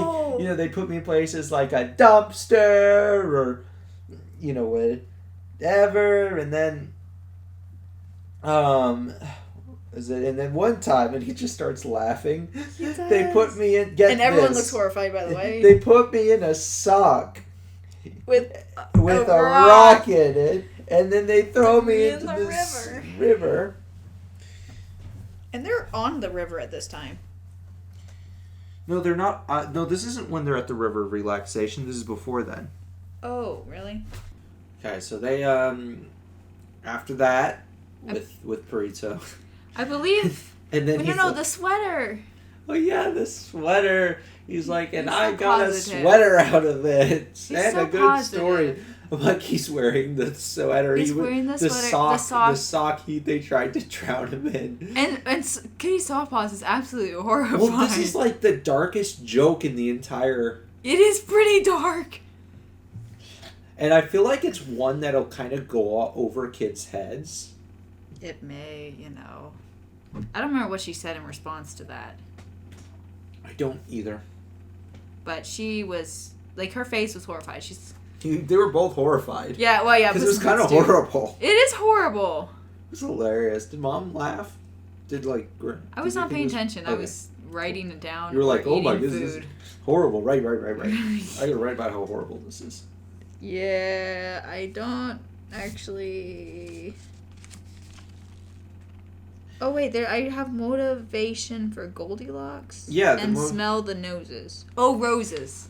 Oh, yeah, when they go... Wait, what about motivation for Goldilocks? Okay, I enjoy... Oh, they have to smell the roses first, and then we get the Perito story. And then we get the what? The Perito story. Oh, I thought the roses was first. Yeah, that's what I just said. Oh, wait, never mind. I meant to say, I thought the Perito story was first. But, whatever. Frailty of human memory. So they go... I thought this was interesting how they had a message about life with something Perito would do. Because Perito's like a guy who stops to smell the poses. Yeah. And they kind of gave him a mini challenge, Stop and smell these posies. And who? Life is about... Burrito? Was given the Puss challenge and stuff. Puss Both Puss and Kitty Softpaws learned that they had to stop and smell the roses. As an A personality, I sympathize with Puss and Kitty Softpaws. I'm like, really? Yeah, you just start going. Stop and smell the roses. So, but I thought that kind of because we did get some action. But then we also got a moral at the end, and they're like, okay, and then it just kind of... It was very nice, and it kind of fit with their whole life well lived. Uh-huh. Yeah. As in, and it's kind of an attack of Puss's mentality of, take things fast and have fun. It's chill. Let's go. Yeah, and Brito's very much chill, smell the roses, have a good time. Always look at the positive. Mm-hmm. Yeah. So, motivation for Goldilocks... Oh, her motivation was she wanted a family. I don't remember that scene, though. Yeah, I don't know what you're talking about. I don't know either. I just have it written Her motivation is that she wants things just right. Yeah, she wants things just right, and she believes just right is meaning she has a proper family. Yeah, her a human family. No, her biological family. Oh, she wants her biological family. Yes. Not like an adopted human family, but a biological family. Right. So then I have that written, it switches tones to followers. What? Follower. Yeah, that's what I wrote. And then Jiminy Cricket. Oh, the people that are following. So, remember how they're sitting there, they're smelling the roses. Very nice. And suddenly it switches. It's a good tone switch to Jack Horner. And the bear, and then they start hacking their way through it. He's like, all the Baker's dozen or dies, and he's like, come out, magic locust, and it's Jiminy Cricket. He's like, I really did overpack. And Jiminy Cricket's there. It's not just a one-off gag. They keep doing it. They keep bringing it up. He keeps trying to convince Jack Horner that he is a good person, that he can be a good person. Yeah. And fails utterly, which is hilarious. Yeah, because Jack Horner's just a bad... I don't know, maybe they were, making a comment on the whole redemption... how everyone gets a redemption. All the villains are redeemed. And then she's like, no, you're just a horrible person. Yeah, Jack Horner's awful. He kind of is. And he doesn't care. His thumb hurts me. What did I do wrong? I mean, what in specifically? Oh, yeah. His last line was hilarious. That was funny. So, they fight the roses, and... Yeah. And he burns them out. I love how, when he grabs the phoenix, what's his face? Jiminy Cricket was like, the majestic phoenix! Yeah. And then he uses it as a flamethrower. I know, he just uses a flamethrower and I guess they end up getting through the roses, huh? By force. They burn it. They burn all the roses. Mm-hmm. What are the roses going to do? Yeah. So then Perito and Kitty, they go to the River of Relaxation. Yeah, and then, it's so cute with Kitty Softpaws and Puss in Boots. They have a moment. They have a little moment, and she cuts his beard. Which was finally, I was getting really tired of that beard, not gonna lie. But I felt like it's distinguished. I felt like they didn't cut it too soon. Like, I felt like they didn't just kind of, like, get rid of it. He'd be like, oh. Yeah, if they got rid of it immediately, you'd be like, wait, why did that exist? Yeah, but I felt like it was... It kind of shows him getting back into the hero stuff. Mm-hmm. Because that's also the scene where he gets a blade back. Because he gets the Catito blade. She gets the Catito blade. Which I thought was so sweet. Which, honestly, I think was the best payoff in the movie. Yeah. I think so, too. I can't think of a better one, so... Okay. So that was really cute. And then, he throws... Oh, it's a because. So he got the Catito blade. Because he got the Catito blade, he throws his stick sword. He throws his stick sword, and Purito goes after it. Because he's a dog. And so he's like, wait, no, come back. And so they go to find Purito, and then Jack Horner has him.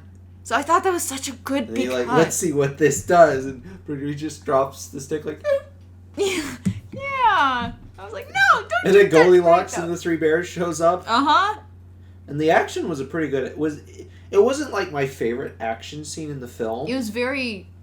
It was a decent action scene. It was decent. It felt very all over the place. It did, and I think they were kind of... Maybe? I don't know. I mean, I understand why they had to, like, throw... And it was interesting how they did it with the map and all that. Like, it's a competent action scene. Yeah, and because they throw the map, and when the map hits someone else... It's too good. No, they did that where they did the POV shot of the map later. Oh. When in the star. It's too good for a Marvel fit. What? What? Yeah. Wow. No, I didn't just make fun of Marvel again. Anyway. Yeah, we don't make fun of Marvel. We don't. We are huge Marvel fanboys. I have the Funko Pops behind me and the official popcorn buckets of the movie, of the latest Marvel movie, where the good guys beat the bad guys. Did you not watch the latest Marvel movie? I watched that one. What was the last Marvel movie? Was it Into this... Or, I mean, the Madness, Universe of Madness, Multiverse of Madness. Was that the most recent? That's the one where the good guys beat the bad guys with CGI. But who's the good guys? Who's the bad guys? Okay, the good guy was Doctor Strange. In contrary to what people think, Wanda was the bad guy. She was just a bad guy. Okay. There's no moral. They tried because she just murdered people. They tried to give her some like, this fits with Puss and Boots because it's Jack Horner and she's just evil. But with Wanda, like, oh no, she's like good and she freaked me out. Because didn't we watch them all? Or we watched them all. We had it on YouTube like Friday, and we were just sitting there doing stuff. We premiered that stuff. Watching them all. I was like, whatever. I still love it when when they went to the Doctor Strange action. He's like, okay, I'm gonna let this play until something stupid happens, and then immediately busts. He summons that cat head. I don't know who thought that was a good idea. She was freaky, though. And the way that she defeated all the Fantastic Fours.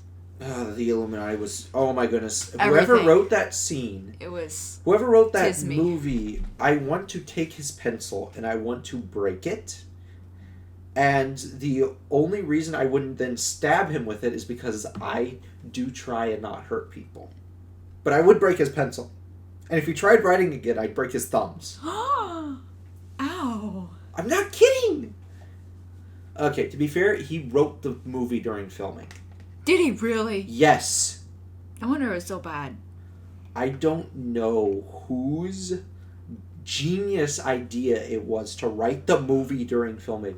This is actually something I've learned from reading about Steven Spielberg, and that is pre-production, production, post-production. As in, you should spend a lot of time on pre-production. Cough, cough, Lord of the Rings, cough, cough. You should... Okay. Cough, cough, not The Hobbit, No, cough, it actually cough. lets you save money because you get all your scenes and you have them already in your head and you have them lined out on paper. So you can... And you have the script fully solidified. Right, so you don't have a random scene that you don't use. And yeah. You make all the stuff. Right. And sure, there have been movies that have been saved in the edit. You can do that. You can save a movie in the edit. But, pre-production, and because... Look, you're paying like you and like 5 or 10 other guys or whatever in pre-production as opposed to like 1,000 or something. Right. So again, that's how you get your budgets down because you need less people in pre-production and you can plan everything out and all that. Oh, fun fact: while filming Aliens, the film crew was British, like the production crew. Okay. So every time the tea cart came, I kid you not, they go and have their tea. And that annoyed James Cameron to no end. So, like, you know, in Aliens, there's a lot of fog, right? Is there? So so they get all this fog set up in the shot perfect, and then the tea cart would go, and they just leave him. So he'd have to reset the shot up. With the fog and everything. They hated him too, by the way. They hated each other. Because they couldn't let him get his tea. That's hilarious. Yeah, and they only had 90 days to shoot. Oh my goodness, no wonder he's upset. Dude, I'd break all the teacups. I'd be like, dude, smash, whoever's bringing the tea cart, you're fired. Well, that British man, they're gonna, British tanks have a water boiler for tea. Do they honestly? They do, and I'll tell you what happened. It's because in World War II, a British armor column got destroyed because they all got out of their tanks to boil tea. So the next tank had a tea boiler, and I think it's still a feature in British tanks. British! I can't! That's like the most stereotypical British. It literally is, and you think it's not true, but it is. Like, that's like, just taking it to an extreme. No, it's true. The Asterix the Gaul thing where, like, where the British are fighting the Romans, and then they take a break for tea. Oh my and then word. The British, and then the Romans, they win because they are very dastardly and they attack during tea time. How could they do that? We gotta watch Asterix the Gaul. I'm telling you, these are hilarious. I don't even know what that is. You don't know what Asterix the Gaul is? I'm sorry. Okay, we've just lost every single French person in our audience. I'm sorry. Asterix the Gaul. After we talked about that other French movie, we didn't lose them then. Dude, we're hating on more American movies than more French movies. Oh, it's just I'm literally sitting here praising a French national icon. Anyway, he's as big as Mickey Mouse over there. Oh, really? He's huge. Wow. They have a theme park for him. Whoa. Anyway, so the basic plot is, so it's this village of Gauls, and the Romans can't defeat them because they've got this magical potion that they drink and become super strong and super fast and stuff. And so you got Asterix, and then there's Obelix. By the way, the pun Asterix, that's on purpose. All the names are these puns. Oh. And anyway, so Obelix is so he can't drink any though because he fell into it as a child. So he's like absorbed the power and he's really stupid and whatever. He's stupid? And Asterix is the smart one. But he still has to drink it. Yeah, but he has to drink it. Okay. Anyway, so it was I watched a movie where they had to go through 12 labors because all the Romans were like, oh my goodness, these guys must be gods. So he's like, fine, if they're gods, we'll give them Rome. So they'll have to go through these 12 labors. So they go through the 12 labors. By the way, one of them is bureaucracy. That's funny. And you know what's funny at the end? They do the 12 labors and they get Rome. Do they really? Yes. Is this a TV show? What is this? It started as a comic series, and then it's been made into movies. Okay. But yeah, it used to be a comic. And that's hilarious. Like games and stuff. So interesting. There might have been a TV series, but I'm not sure. But yeah, this was it was a movie, and I watched it because they're on YouTube. Oh yeah. And so everyone just go watch the Asterix and Obelix movie. It's not pirating. That and they're like from the 70s, so I don't think we care. But I think they came out with one because even the Scarlet Pimpernel is on YouTube. Yeah, no one cares. Go watch the Scarlet Pimpernel. We will have to review it one of these days. Love that movie. Probably one of my favorites. What if you review it and you realize it's bad? You shut up. We'll see. We will see. Spider-Man was great. That's true, and I thought it was Anyway, great. I don't know why I brought up Asterix and Obelix. I'm trying to remember what we were talking about. Okay, let's move on. Puss in Boots sees death and he has a panic attack. And I will stand by it. This is the most realistic depiction of a panic attack I've ever seen. Yes. And then, oh my goodness, Perito comes over, and in the theaters, I'm like, they're going to do a belly joke. They're going to do a belly joke. Right, because that's what they set it up. And then he just puts his head on him, and he grounds Puss. Yeah. And he just feels him, and he brings himself back down to earth. Like, okay, so one time, this was like a year or so, I was in the middle of a panic attack. And I felt literally like I was in the water and I was swimming and I was drowning and I was actually literally screaming. But I'll tell you what I did. I grabbed the bedposts and I just felt that, and that just brought me down to earth. So it just reminded me of that experience, Mm-hmm. like, nowadays when I have a panic attack, my wife will ground me. So it's like that exact same thing of you're being grounded. Right. Just by them being there. Yeah, and I thought it was good because it was I thought it was good that the dog didn't talk. Yeah, he just stayed there. Because it was just, you could hear the heartbeat. Thing. If someone's in a panic attack, don't talk to them. Just don't.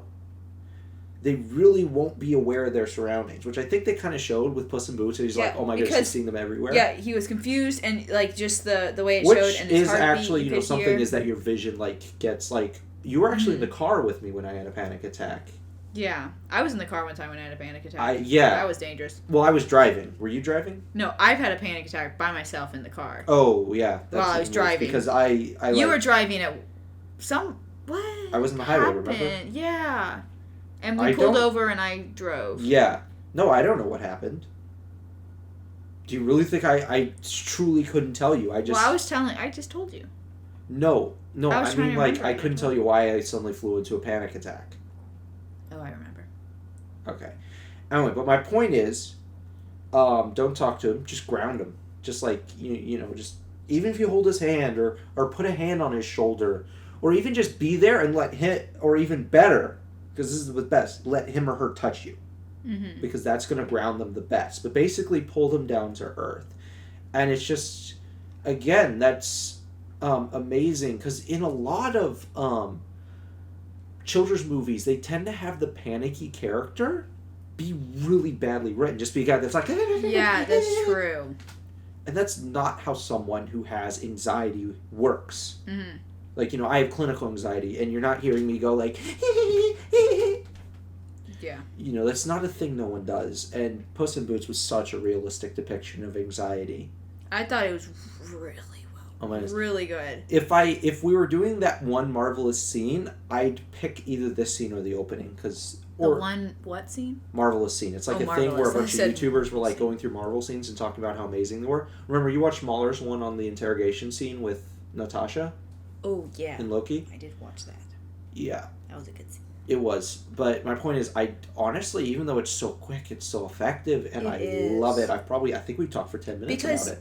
Because you see Kitty Softpaws, I think, and Burrito. Burrito grabs his hat and runs after him. No, Kitty Softpaws and someone else are running on top, and that's a second scene. That's later. Remember when he meets his other lives, and then death breaks them all one by one? No, that's different. No, that's a different scene. So he goes into a panic attack here, and then Burrito grounds him, because the next one he actually runs all the way to the star. No, because at one point it seemed like he's running away from Kitty Softpaws. Yeah, but that's later. He has a panic attack twice. This is the first time. Oh. And then, it goes back to the scene. And again, I like the way that they set up the Dark Forest, because the way that they separate the fighting is Goldilocks looks at the map and he changes to her challenges. Yeah. And that separates them. They physically separate them, which is good, because otherwise they would have had problems. Yeah, and it's very well consistent within the rules of the Dark Forest. Yeah, for sure.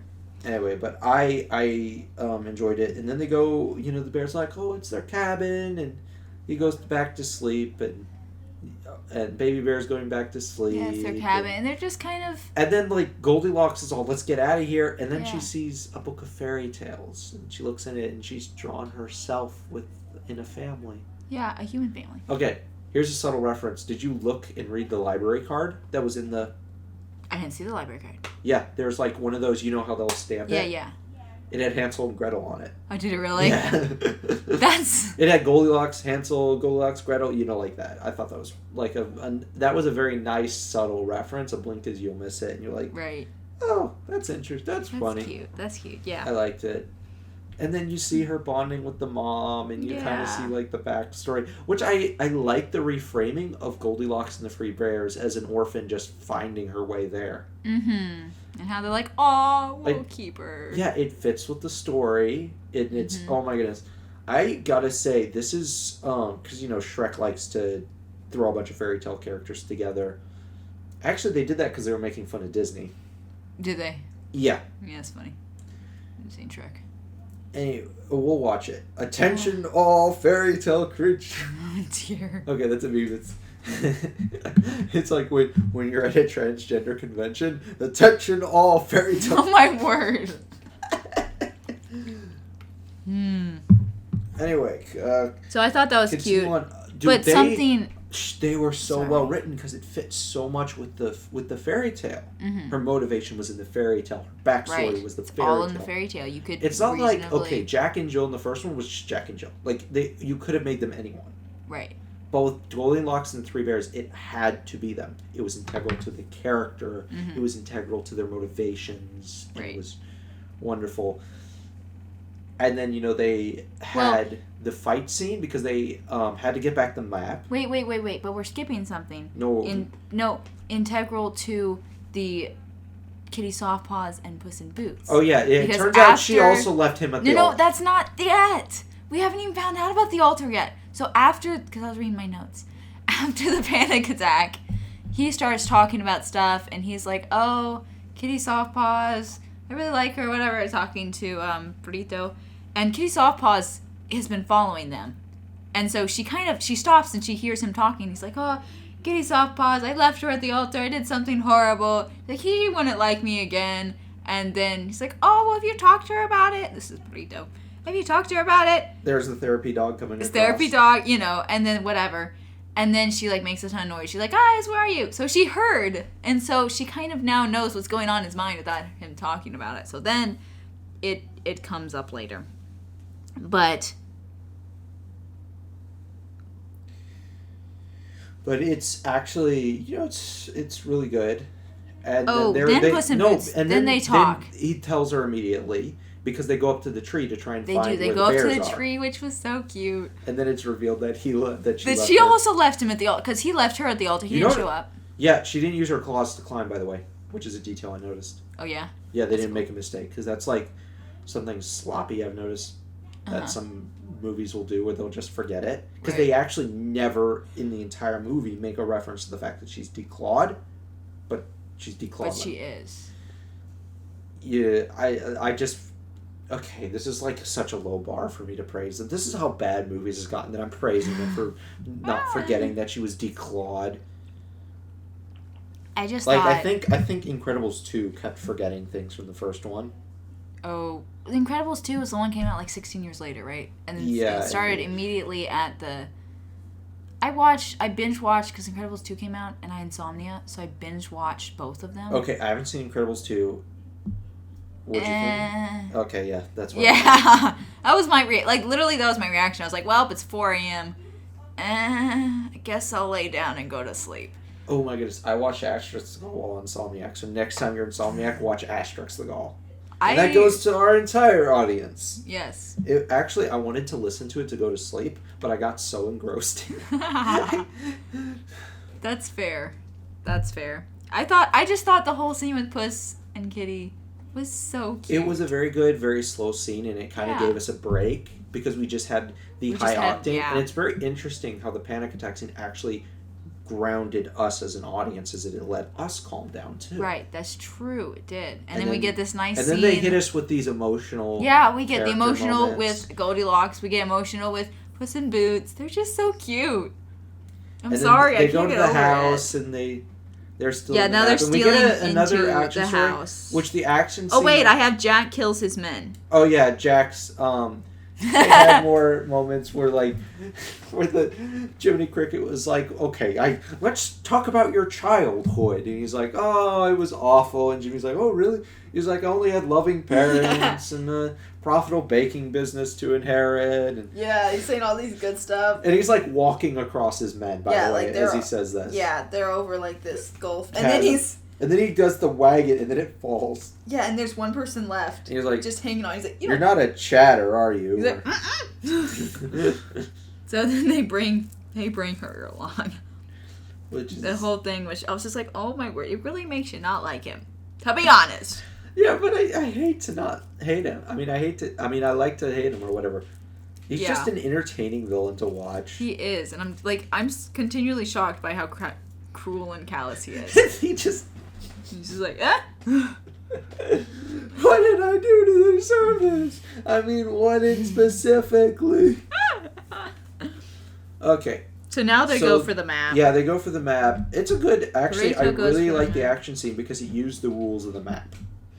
It did, because then Like, things Puss would looks at disappear. the map, and, they're like, no, don't look at the map! And it begins to break apart, and Mom's like, our cabin! And so Goldilocks, she, throws her stick, right? And it knocks the map out of their hands, and it And then freezes. everything freezes. So everything freezes. Which I thought was cool. And then so they're all running, trying to get the map. And something And then they happened take the with... porridge. No, him and Kitty Softpaws, they, do a dance, Yeah, and they get porridge. It's they too hot! Brain freeze, too cold! Oh, just right. That's good porridge. That did happen. And it was just funny because they're, dancing in the air. I think they did that in the first film. Did they? See... And they, because they're, hitting each other's... They're, walking up each other's feet or something? I don't know. Yeah, I don't know. Look, it's a Maybe cartoon it's a callback. movie. I just thought it was really cute. I thought it was a good... Because they just had this personal talk, and so now they're trusting each other. Yeah, they're in sync, and they're trusting each other. Yeah, and I was like, aw, I shipped them so much. Okay, I want you to take that word from your vocabulary, roll it up, and throw it in the trash. I ship a lot of people. Well, and cats. We are now accepting applications for someone else. There's nothing wrong with shipping. I'm going to replace you with our cousin. The guy cousin? Aiden. He is really funny, guys. He is so funny. He's funnier than any of us combined. You know what? I'm going to replace him with you for one episode. You should. That'd be funny. That would be funny. Whenever we do a comedy. Yes, whenever... Yeah, you need to do it I with say Aiden. we, but you're kicked out for that movie. That's fine. As long as it's a comedy I don't like. I may watch with y'all anyway. Anyway, but... That's so funny. He's so funny. Let's continue on rather than talking about our cousin. He's really funny though. So who grabs the map? Puss grabs the map. Then Puss, and then they go to the Cavern of Souls, which got. What happened is that then it split, and the Cavern of Souls grow around him, and so Kitty couldn't get in. So he's like, "Go find." But they set that up earlier. Yeah, it was fine. And the bears are like, ha ha ha. Yeah, the bears have. Oh wait, do the scene with Burrito. Oh my goodness! And then they insult each other, and then they insult pretty slightly. And he's like, "Oh my goodness! Now it's on!" And then he just starts cursing. And you see the bears yeah, he's just cursing and just saying all these horrible things, and he's laughing.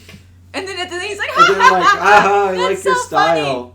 Funny. And they're just like, "Oh my goodness!" It was very unexpected. And he's in a trap. It was honestly. Yeah, he was in a trap. And then they turn around for a second, and then Kitty Softpaws has got him. He got him. And they're like, "Oh my goodness, this is awful!" And then he hits the trap. And then the trap closes on them. Which does it slow them down? I think it's Kitty Softpaws gets away. She gets away. I guess that's the point, is that they just get away. I don't think there's a fight scene then. No, I think it's just supposed to be funny. Okay, so going in the Well Souls, he meets his other 9 lives, and they have themselves, a party, and we get to see them all hanging out. Yeah, and then they're like, "You need to just go for the wishes." Yeah, that's what they're trying to convince him. First he's like, "Yeah, let's get at it," and then he's like, "Okay, guys, I need to go meet up with Kitty Softpaws," and then they're like, "Ha ha ha! You know what? Why don't you work alone now? Yeah, and then it that's his whole theme. It shows him riding on the horse, and then it shows him cold with the horse. I don't remember that. Oh, I thought that was very effective visual storytelling. Well, because they had this scene with him, just he's picturing it in his mind eye of him riding the horse into the sunset. Oh. And then it shows him after dark with the horse, and he's sitting there in front of a fire, freezing. Oh, I legitimately do not remember. Really? That. Okay. I may have been writing though. Okay. Because I was writing madly. Yeah. Actually, no, I don't really have a lot of. Never mind. I have one line in that, so wow. I don't even know what I was doing. I may have been eating my toast. But then Death comes in. He's like, I'm Death straight up, and I don't mean metaphorically or literally. That is the first time that the audience is told, and Puss in Boots is told that he's Death, because that's our. And he starts third. And we get his motivation because Mom was like, "Why is he hunting?" I'm like, "He'll tell you," and he does have a motivation. And for Death, I mean, we can see why he'd be so upset because he's like, I watched you as you lost every frivolous one, and he's got tally marks on his blade for Puss. Wow. And you got. I think that the idea of 9 lives is absurd, and you didn't value a single one of them. That's why. So he's just going to take this life early. It's because it Yeah. just angers him, the idea of people not wasting, wasting their time. Wasting their time. And for death, like one doesn't think death needs a motivation, but yeah, I like the motivation. Yeah, it's unexpected, and I feel like it really works. And it very much plays into the theme. Mm-hmm. And all of it, and I mean, all like Goldilocks plays into the theme too. Oh, yes. The theme of, a life well lived. And she realized, a life well lived is with her family and her with her adopted bear family. Yeah, and I love the bear family. They're so... I wish I could be as great a parent as Mama Bear and Papa Bear. Honestly. Okay, we're getting ahead of ourselves, but I just love the fact that even when she reveals the fact that she's deceiving them, Mama Bear's like, she's like, if that's what makes you happy, then let's go get the wishing star. I'm like, oh. And like, that's a family. You're loyal to the end. And after seeing like Hollywood loves to like make fun of families a lot. I know they do. They can never have a functional family. And they very much love the trope of found family. Yeah. And by found family, I don't mean adopted family. I mean like how Guardians is a family. It's not a real family. You're just a friend group. Yeah. I mean, a very close friend group, sure. But that's not not actually denigrating having like a really close friend. In fact, I'd say having a really close friend is, in some ways more important than having a family because like you have but they're both very important. I don't have a really close friend. I mean, I'm just saying. I just Perke have my Avo mother. says, "Get for yourself a friend." I have my mother. She is my best friend. Okay. Well, I have someone else, but it's not quite the same. Wow, weirdo. Anyway. What? My point is, Hollywood really, it doesn't like, but, it had a family. It showed a very healthy adopted family and family that sticks up for each other no matter what. Yeah. And it was great. I loved it. Anyway, really so good. Puss, like, runs away from death after he smashes all the lives one by one. Mm-hmm. Oh, and that's when he's still running. He doesn't. He kind of he's having this panic attack. Yeah, he's and in that's the middle when one. Kitty and is like waving, Burrito, and he doesn't see them. Which, no, to be because fair, he's having a panic attack. Yeah, he's looking back like, oh my goodness. Yeah, he thinks death is after him. Yeah, death is literally after. I love the line at the end where Kitty Softbuzz is like, when you said death was after you, I thought you were just being dramatic. I know. I love that. It's like, yes, Kitty Softbuzz. I mean, to be fair. I love her accent. Yes. Anyway, so they get to the star, and he's about to do it. When they get there, and they, have their drama, and then, everyone's at the 5 point, and then I think, do they reconcile? What? I think they do, because he gives her the wish. What's going on? Puss gives Kitty Softpaws the wish.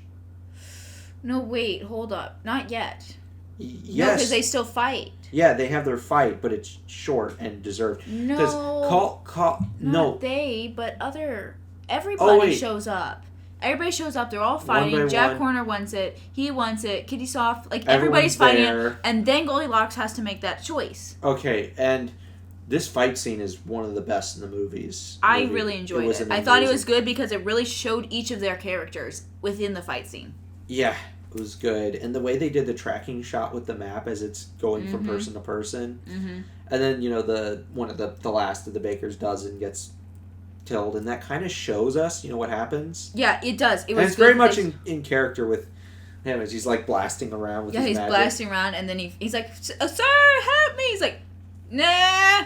Or little busy. Oh, and then Baby Bear gets shot up. And then Goldilocks has to decide, should she save She's Baby got the Bear? wish. Or should she save... Basically, her decision is adopted family or biological family. And it forces her to choose between the family. And then she chooses. She chooses? She chooses the biological family, obviously. Yeah, of course she does. She wishes it, and then she says, sayonara, bears. You guys baby dies. Smelled anyway. I mean, there are bears. But no. I just inhaled my own spit. Yes. Wow, keep talking. But no, in the end, she goes and she saves Baby, and I think somehow Puss was involved too. Or something. No, someone got thrown, and then she saved one of the cats. Grabs, I think somebody. She grabs one of them with her. Yeah, so then Jack Horner gets the map. I'm trying to remember how it's... And then they stuff him in the bag. Yeah, I'm trying to remember how that happened. They like knock him in the bag or something. Somehow he gets stuff when in they're Mary working Poppins' together. bag. Yeah. So they've all worked together, right? So Goldilocks, she doesn't want the map anymore. They're kind of off doing, Yeah, and then kind of talking. He gives and it, then he's like, he's about to give it to Kitty Soft Paws, and she's like, I already got what I want. I was like, aww. yeah, and then Perito like Rowdy, he like gives the pussy like, I already got what I want. I don't know what I'm gonna do with this. Yeah, and they're all like, we don't really want this now. We already. Well, except for Puss, he's still thinking about it, and then in walks Death. Yes, and then he does. Sweet. And there's fire all around, and so. Oh, this is such a good action scene. So good. And the music. Oh, the music just. And he's like, no, I'm done running. And he casts the map. And yeah, he does. And then he pulls out. The sword. No, he's giving him the sword. Death gives him the sword back. Yeah. And he's like, pick it up. So he gives. So, yeah. So he has to decide, does he do. It's basically a. Does he keep running? Right, does he keep running? Or does he fight? It's kind of like a bookend from the beginning when he first meets Death. Yeah, does he run or fight? Mm-hmm. And he chose to run. Because remember, pick it up, right? He gets faced with the same decision, literally the same lines. Pick it up! Because in the bar, he dropped his sword. He's like, pick it up! And he runs instead. That's how he lost his sword in the first place. And it's in character for Death, because Death actually later says in Spanish, oh, why the heck do I keep playing with my food? Wait, what? That's what he said in Spanish. When he did that, ah, diablo, or whatever. I do not remember that. No, he ranted in Spanish for a sentence. That was, why do I keep playing with my food in Spanish? It's interesting, they didn't subtitle any of the Spanish in the movie. When did he do this? We only met... After they fought, after this scene, he did that. So I'm just as saying, he was leaving? Death was playing with him. Oh, yeah. Anyway, so they begin fighting, and Puss gets his behind kicked. Yes, he does. And his sword's cast away, and Death is like the side skill, and he's about to go for the killing blow when he pulls out the Catito blade. And he just slides around, picks up the hack, grabs the sword, and he's like, say hello to my Catito blade. So, I mean... And then he beats Death. Or he doesn't beat him. He gets him to knock his weapon down, and he's like, pick it up. But I'm going to talk about... Yeah, you talk about because you're really excited about it. I'm sorry, but... No, you're good. So in a lot of anime, I've said this before, they'll have or a lot of kids' cartoons, the power of friendship will win us. This was that trope. Mm-hmm. But it was done well. Because the reason he won is because he gained a legitimate advantage in that he now had that second blade as like an offhand blade to help him out. So he gained a legitimate advantage, and that legitimate advantage was because of his friendship. Right. That was like a physical representation. Of the power of friendship. Of friendship! And it was very subtle. I can see how people wouldn't have picked up the fact that they were using that trope, and it was done very well. I enjoyed it. Mm-hmm. And then, he fought Death, and Death drops his weapon, he's like, pick it up. And then Death is like, I came for an arrogant legend. No, he runs at him and then starts growling. Oh yeah, he does. He tries to intimidate him. And Puss and he's doesn't just back down at all. And then he goes back. He's like, why did I keep playing with my food? Except he said it in Spanish, which is probably why you missed it. Okay, yeah, I probably wasn't paying attention. The only reason that is because I looked up the translation later because I was curious. Anyway, and he's like, I came here for an arrogant little legend. But I don't see that man everywhere anymore. Mm-hmm. Live your life, Puss. Live it well. Now, do you think him saying that he came for an arrogant legend is too on the nose for the character development? Well, I mean, okay. On one hand, you're right. On the other hand, I didn't feel it. Yeah, I didn't feel it either, but also looking back and just listening to it, it's so on the nose. But it didn't feel on the nose. I think it's because, well, I mean, that is what Death is looking for. He came looking for some person who thought that Death was above him and that he laughed in the face of Death, and that angered him. So he's like, look, I came looking for this guy who angers me. Right. Who goes against, the values of Death. Mm-hmm. But I don't see that person anymore. And then, live... And then, okay, so they did sum up the theme right there. Live your life, Puss, live it well. But it felt organic. Yeah, because And it was at the end because like I feel like some people were like, oh, we're gonna have like a side character state the theme because you're too stupid, but that was the main character. Yeah, and that was the villain, and like it was a whole accumulation. Yeah, it was accumulation. It didn't feel bad, and he just walks away. And just whistling. That wolf whistle. He's like, you know, Such we'll a meet good again, leitmotif. right? Si, senor. And I love how he's like, yeah, we'll meet again. I'll He's see not you afraid again. of it. That's a really good dread promise. It is. Because you know, no man is ahead of death. Nope, you can never outrun death. Except for Abraham's servant, Eliezer. He outran death. Is this a joke? Oh no, people have seen him. He's still alive. Who do you think takes care of the graves of Hebron? Eliezer. Okay.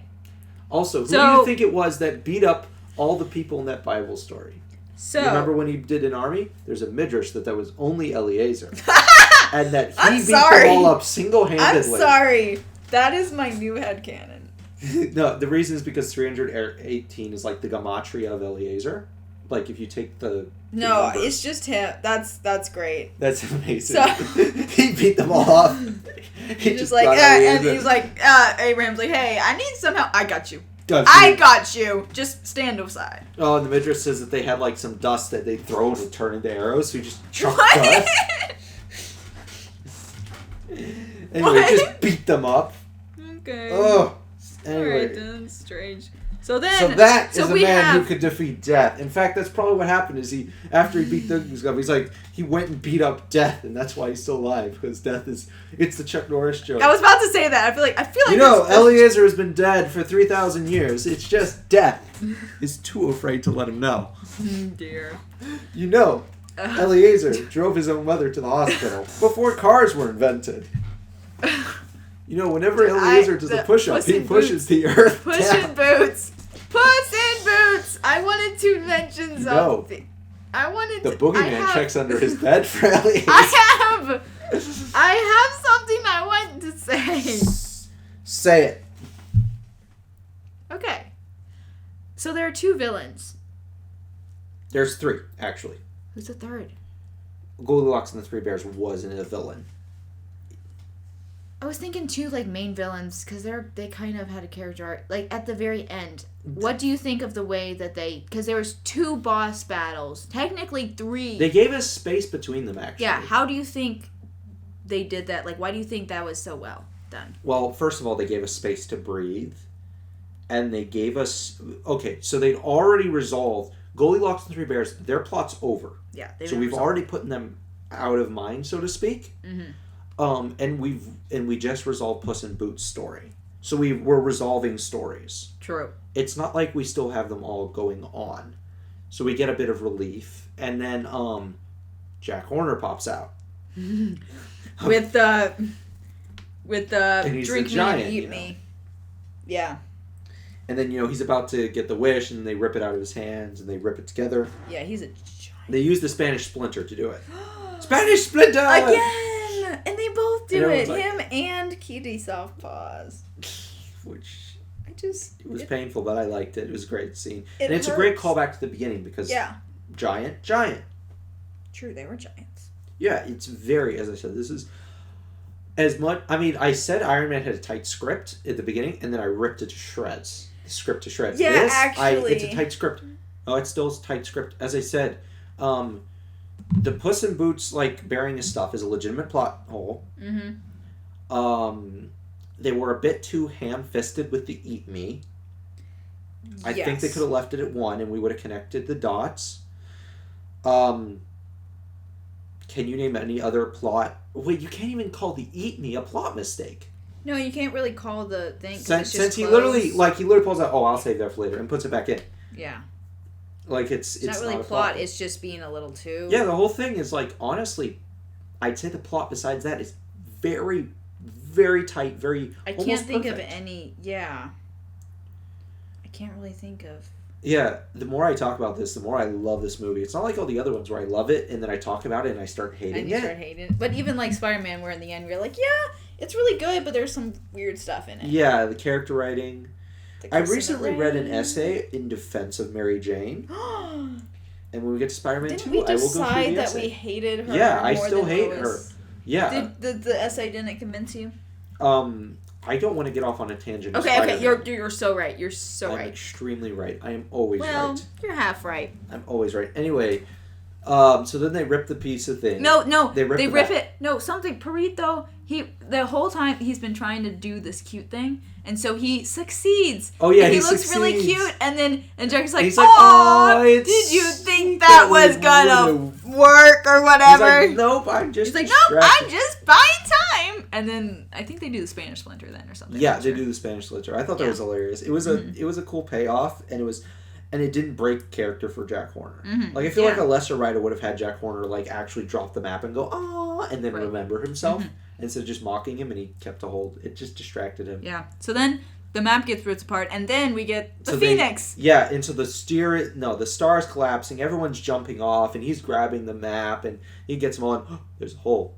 And then there's Jiminy Cricket. He's like, consider this my resignation letter. And he burns it with the Phoenix. Because he's writing on the Phoenix. And then the whole map goes up. He's like, no. And then it collapsed. And did you notice he did the Terminator thing? Yeah, I did. But he did it so well. Because, he puts his thumb in. So he, puts the thumb into the star as he goes down. Yeah.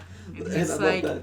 What did you do to deserve this? And, I mean, what specifically? He knows he's a terrible person. Yeah, he flat out tells, when Jiminy Cricket's like, oh my goodness, you're a terrible, awful person. He's like, yeah, you think so? Yeah. Takes him off. Yeah. It was good. And then they all make it, and Alex and the Three Bears, they go off, and then Kitty Softpaws. They're going to go take over Jack Horner's business? Yeah, they were going to go take over his business. And then Kitty Softpaws and Puss in Boots, they hold hands, or paws. Yeah. And then Burrito's there, and then they're discussing a name for Burrito. Yeah, and he's like, you know what, I'll stick with Burrito, because that's the name my friends gave me. Oh, the scene with his name where he's like, bleep face, and just all these awful names. He's like, but none of them really stuck with me. I forgot about that! I did too, it's hilarious. Anyway, so it cuts to the governor. The governor is like, oh, you got everything packed? He's like, oh yes, I got my whiz in. But what about my boat? Yeah, his boat's gone. Your captain's shoes, your captain's hat, your captain's wig. My boat. And then it cuts to Burrito and he's wearing the wig. They're all wearing wigs. Yeah, it really, oh my goodness. It really so has funny. a lot of parallelism in the movie. So much. I really enjoyed how... Yeah, because even with Death, you have Death, and then on the outside you have the Giant, and then even more on the outside you once again have the Governor. It's a very... good parallelism. Oh my goodness. I love parallelism. As I said, I can literally only think of one mistake. One plot mistake. The clothes. Not something I would have done differently, but a legitimate mistake. Yeah, that's it. One thing in the entire movie. I can't fault any of also their team friendship. Was a joke. Oh yeah, team Yeah, friendship. he's like, we didn't agree to this. We didn't agree. Aww. He's like, too late. It's official. Yeah, it was cute. And they had that joke earlier when it's like, team friendship is going to save. Plus, and the Bears are like, ugh. And he's like, no, we're still workshopping that. Yeah. And I love how Waldo's saying that. They're being very serious. They're wearing the wigs. Yeah, I know. It was so funny. They were like, they're just completely serious. She's wearing these wigs. It's just... You know what? We need to bring back powdered wigs. Absolutely. 100%. Can you imagine walking to class and there's guys and they're just wearing a powdered wig? Can you imagine the swag of walking in to your work and wearing wigs. A powdered wig? I want those large wigs that the women wear with ships in them. Remember Ben and Me where the mice would hide in the ship in her hair. Yeah, that was hilarious. Ever since then I've wanted one of those. I could hide so many snacks. It was a French thing. No, I feel like the powdered wig would come back first because that's more of a the common people could do that. You can't do that unless you have servants, okay? Common people can do people who don't have a bunch of servants, okay? No, you're right. You just kind of bloop, put it on. Yeah, you put it on. Yeah. Put it on the white wig and you're looking swag. Yeah. You don't need to pay servants. That's also true. I was just thinking of it like a hat, to be honest. No, it's her hair. Anyway. But continue on. So, and then they sail off to go meet with his other friends. Oh yeah, they did. Donkey and Shrek and stuff. How many Shreks are there? And they're gonna come. I know they're coming out with a fifth. I don't even know that for sure. Just seeing the fact that they teased Shrek. We watched the fourth. Grandpa We watched the fourth. let us watch the fourth. I've heard that I it's felt actually... guilty the whole time. Yeah. Because Grandma said not to watch Shrek. I mean, Or Mom Mom. said not to watch Shrek, but then I didn't. And then Grandma was like, well, it's the fourth. I know, and I was like, I don't know. Was it that bad? I remember hating it. Actually, okay. I Maybe don't that's remember because you that felt much. guilty, but I Maybe actually so. think it had a very interesting theme because the plot was he's like wrapped up in family and he just wants to be an ogre again for a day. So he's like, oh, I'll trade all these other gays. So Rumpelstiltskin That's true. uses that to take days, He does. which would make Rumpelstiltskin the king. And then he has to, like, the first day, you know, he has to fall back in love with get Fiona to fall back in love with him again. You know, his wife. Yeah.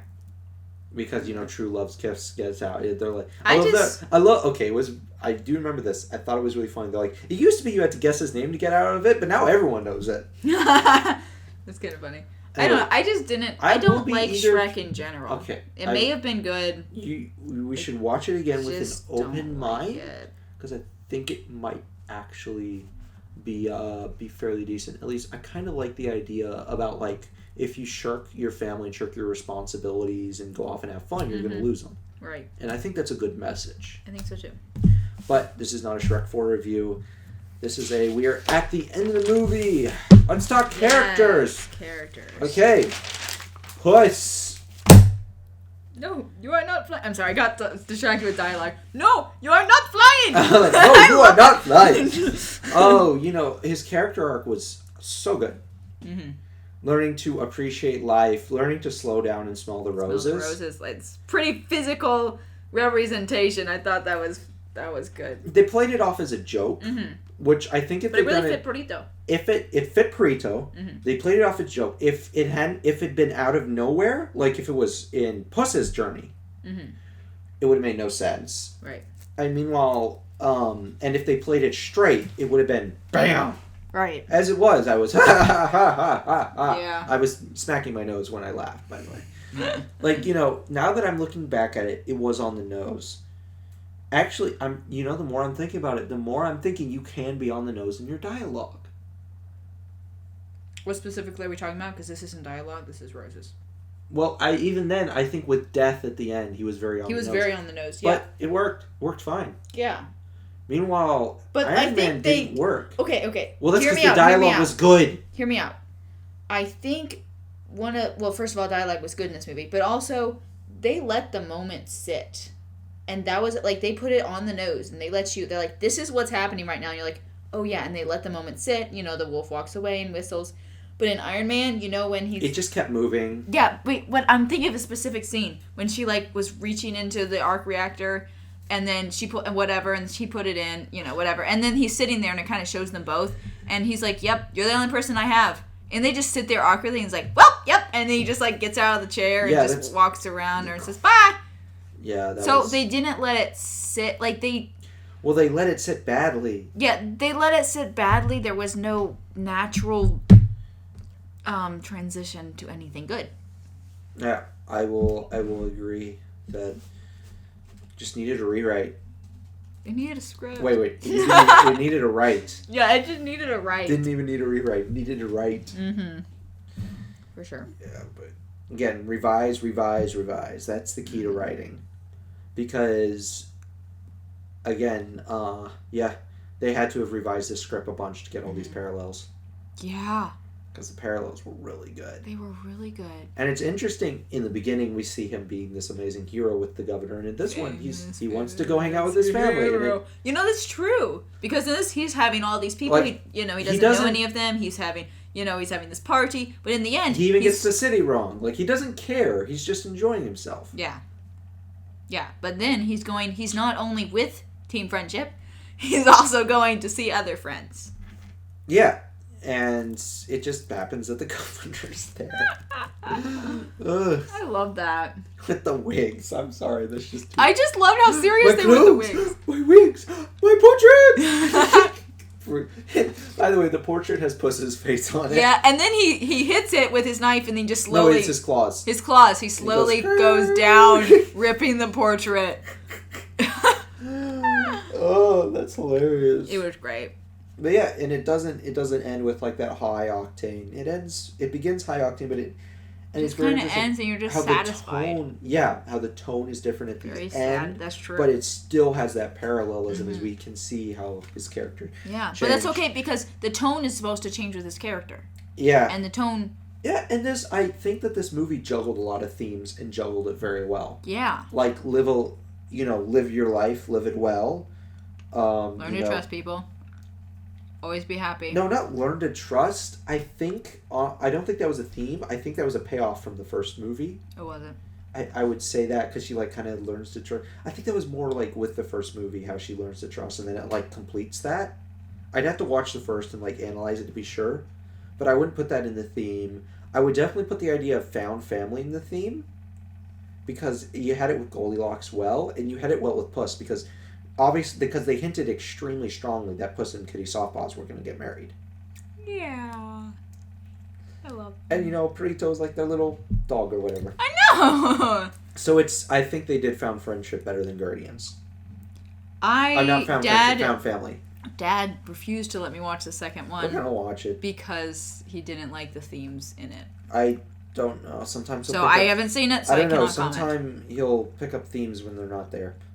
And sometimes he doesn't pick up themes. When they are very there. He's funny sometimes. I love my father. Anyway, so Puss was an amazing character, and as someone who adores Zorro and D'Artagnan and Oliver? Oh, shoot. The Scarlet Pimpernel. What was his name? Oh, you said the wrong name, and now I can't. No, it's almost there. Yeah. Her name... was Mademoiselle. I gotta get French. Hold on, Mademoiselle. Anyway, my point is, I love all these characters, so I love Puss.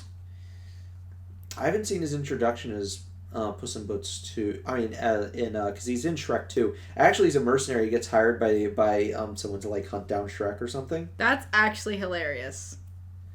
I love that. It's funny how, like, he starts as, like, kind of a throwaway, like, a gag thing, and he, like, now he's got to spin off, or... Percy Blakeney. Percy, and Mademoiselle... Marguerite? Oh, Marguerite. Mademoiselle Marguerite. Okay. Yeah. Percy. I love his... I'm sorry. I love all four of those characters. I just love... Okay. I've already raved about how much I love this genre. And I'm so happy to get another movie from this genre. Mm-hmm. I cannot think of a movie in this genre that I don't like. Yeah, me neither. I liked The Three Musketeers. The movie? Yeah. I didn't like the book, but I think we watched the movie, but I do not remember it. Not gonna lie. I just remember being on a roof. The book drags. I listened to the abridged and was bored. Okay, that writer... is wordy. He wrote The Hunchback of Notre Dame. I'm reading that at the moment, and it's taken me a year. Because I get bored. Yeah. Like, I can see... I'm 2/3 through. Okay, I can see why people like his stuff. I've read the abridged version and the unabridged version. I like the abridged version more. Of what? Three Musketeers. Oh, okay. I read the 2-hour abridged version. It was really bad. I listened to in a car ride, actually. Oh, yeah, well... Yeah, 2-hour version was bad. No, the one I had, it was still a good-sized book. Yeah. But it was... Yeah. But it was... No, wait. Robinson Crusoe can also get droney, too. Okay, I did not like Robinson Crusoe. I think it's overrated. I think it's really overrated. He's like, let me tell you about my religious struggles now for 2 chapters. I'm like, please, no?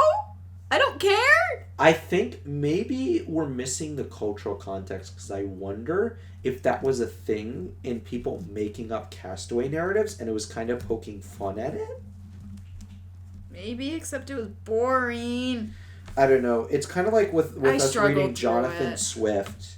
Also, I'm fairly certain Jonathan Swift was being extremely anti-Semitic. Wait, what? Wait, hold on. Jonathan Swift, the baby-eating guy. Yeah, he also wrote Gulliver's Travels, and in one of them they go to this place where the horses are in charge and where humans are like a creature called a Yahoo, and they discuss sterilizing all the Yahoos so that they'll die. You know, Yahoo is actually a slur for Jews. Because a lot of Jewish names end with Yahoo, such as Yirmiyahu, Eliyahu. Yeshayahu, Eliyahu. But yeah, a lot of them, so that's actually is a Jewish slur. Basically, it's like if I wrote a story where a bunch, and I said the N-word, and I wrote down the N-word, and I named a species of subhumans after the N-word, and talked about castrating them and destroying their entire race. Interesting. So as you can see, I might need to reread it to be 100% sure.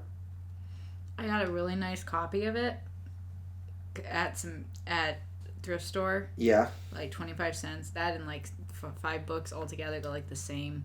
Oh, I've seen it. Robinson Crusoe. Isn't it? They are gorgeous. They all look the same, and it just makes me so happy. Yeah, one so of Nathaniel Hawthorne's books. You should read. I saw it. You should read Gulliver's Travels. So I actually did enjoy it, but it wasn't until later. I need to read it. I remember we tried to watch the movie, and the dad shut it off because Jack Black started peeing on the thing. Oh, it's Jack Black. This makes so much more sense now. By the way, I think that happened in the book. Did it really? I think he actually did pee on it in the book. Yeah, he did. Okay. So that's accurate to the book. Okay. Anyway, but my point was, yeah, would read it, but I'm fairly certain it's anti-Semitic. I just have to reread it again. Yeah, I haven't gotten. I'm still struggling through Hunchback of Notre Dame. It really drags. I am so glad I watched Slayfirst Productions video on talking about the Hunchback of Notre Dame musical on YouTube because that was an excellent. I want to watch it because we watched it and it was over Discord. Yeah, and I could barely see it. Would freeze up and I wasn't paying much attention either. Like I liked it, but I was like, I think it'd be better if I watched it again or. No, if I watched it again and I actually paid attention and take notes. Maybe we'll do it for one of these days, even though we don't do musicals and stuff. Anyway, let's continue on with the characters. Oh yeah, so, I have Death next. I have Frito. Oh, I don't have him until. And then I have Death. I think we already hashed out Death and Jack Warner's pretty basic. He stays the same. And that's very flat character, and he's just so fun to watch. It's just great. And we finally have like a great scene chewing villain. Mm-hmm. He just owns every scene he's in. He kind of does. That's why they have to split him apart so that he doesn't just steal the show. Mm-hmm. But all the characters in here are great, and their designs are really good. Yeah, I enjoy all their designs. So let's ask the question: how is Perito not annoying as all get out? I think we touched upon it, and I think we touched upon at least one, in that he helped. He was helpful. He was helpful? He didn't have an annoying voice, unlike... He wasn't annoying. He didn't have an annoying catchphrase or anything? Right, like Jar Jar kind of. He wasn't grating to hear. They didn't go over, except for the belly scene. That is the only part in which I did not... in which I was like, yeah. Kind of. I will agree, but I would have kept in the belly scene because it was kind of funny. It was amusing.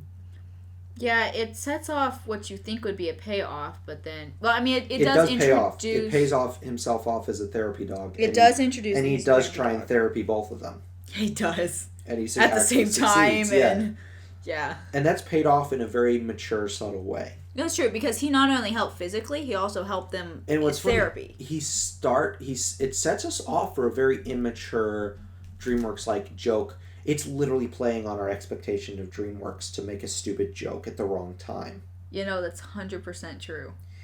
And yet they didn't. Yeah, it's interesting that he knows so much about like relationships and can be a therapy dog, an effective therapy dog, when he seems very childish. No, he's just looking on the bright... Like, how is he childish? He's just looking on the bright side of things. Okay, he wore a cat. Hat? Yeah, but he was trying to get food. He was like a disguise. He never wore it again afterwards. It's not like he kept it going. I know, but I'm just saying that, like, he's just a very bright, optimistic, bubbly personality. And a lot of people see that as childish. Yeah. Okay. I wouldn't call him childish, but I can see how you'd say that. I don't know, you're talking to an A personality type. Basically, let's agree to disagree. Okay, fine. Except I want to win, so. I don't care. Anyway, but so I think we got some very good writing lessons out of that. I think so. Death. Oh, his design. Okay, who do you think is the best designed character? Like just looking at the design. I felt all of them are great. Like Puss in they're Boots, all great. Puss in Boots is like that Zorro character, and it fits, with the boots and all that. And then I guess Burrito's the worst designed, but he wasn't trying to be cool. Like Goldilocks and Three Bears, like a very interesting design. Yeah, Kitty Softpaws is like the cat burglar aesthetic, but not like hitting yourself over the head. No, she wore the mask like twice. Yeah, like where it went, hammer space. No, she had it on her back. Oh, did she? She pulled it off and she put it. I thought she pulled it off and. Oh, really? I saw her pull it completely. Oh, off. I thought she pulled it off like this. Oh no, I remember seeing it pull off and it was in her hand. Might be either one. Where did she keep that Catito blade? Oh, they actually do show the Catito blade earlier. By the way. Well, then she put it on the belt. I didn't see it though. I don't know. I'd have to see it again. That might be another. Oh man, we found the second error. 2 errors. Or 3 errors. Darn! This is so bad. 3 errors. A movie this is with awful. 3 errors. So we got to continue our hunt. No. Okay, so Jack Horner is very well.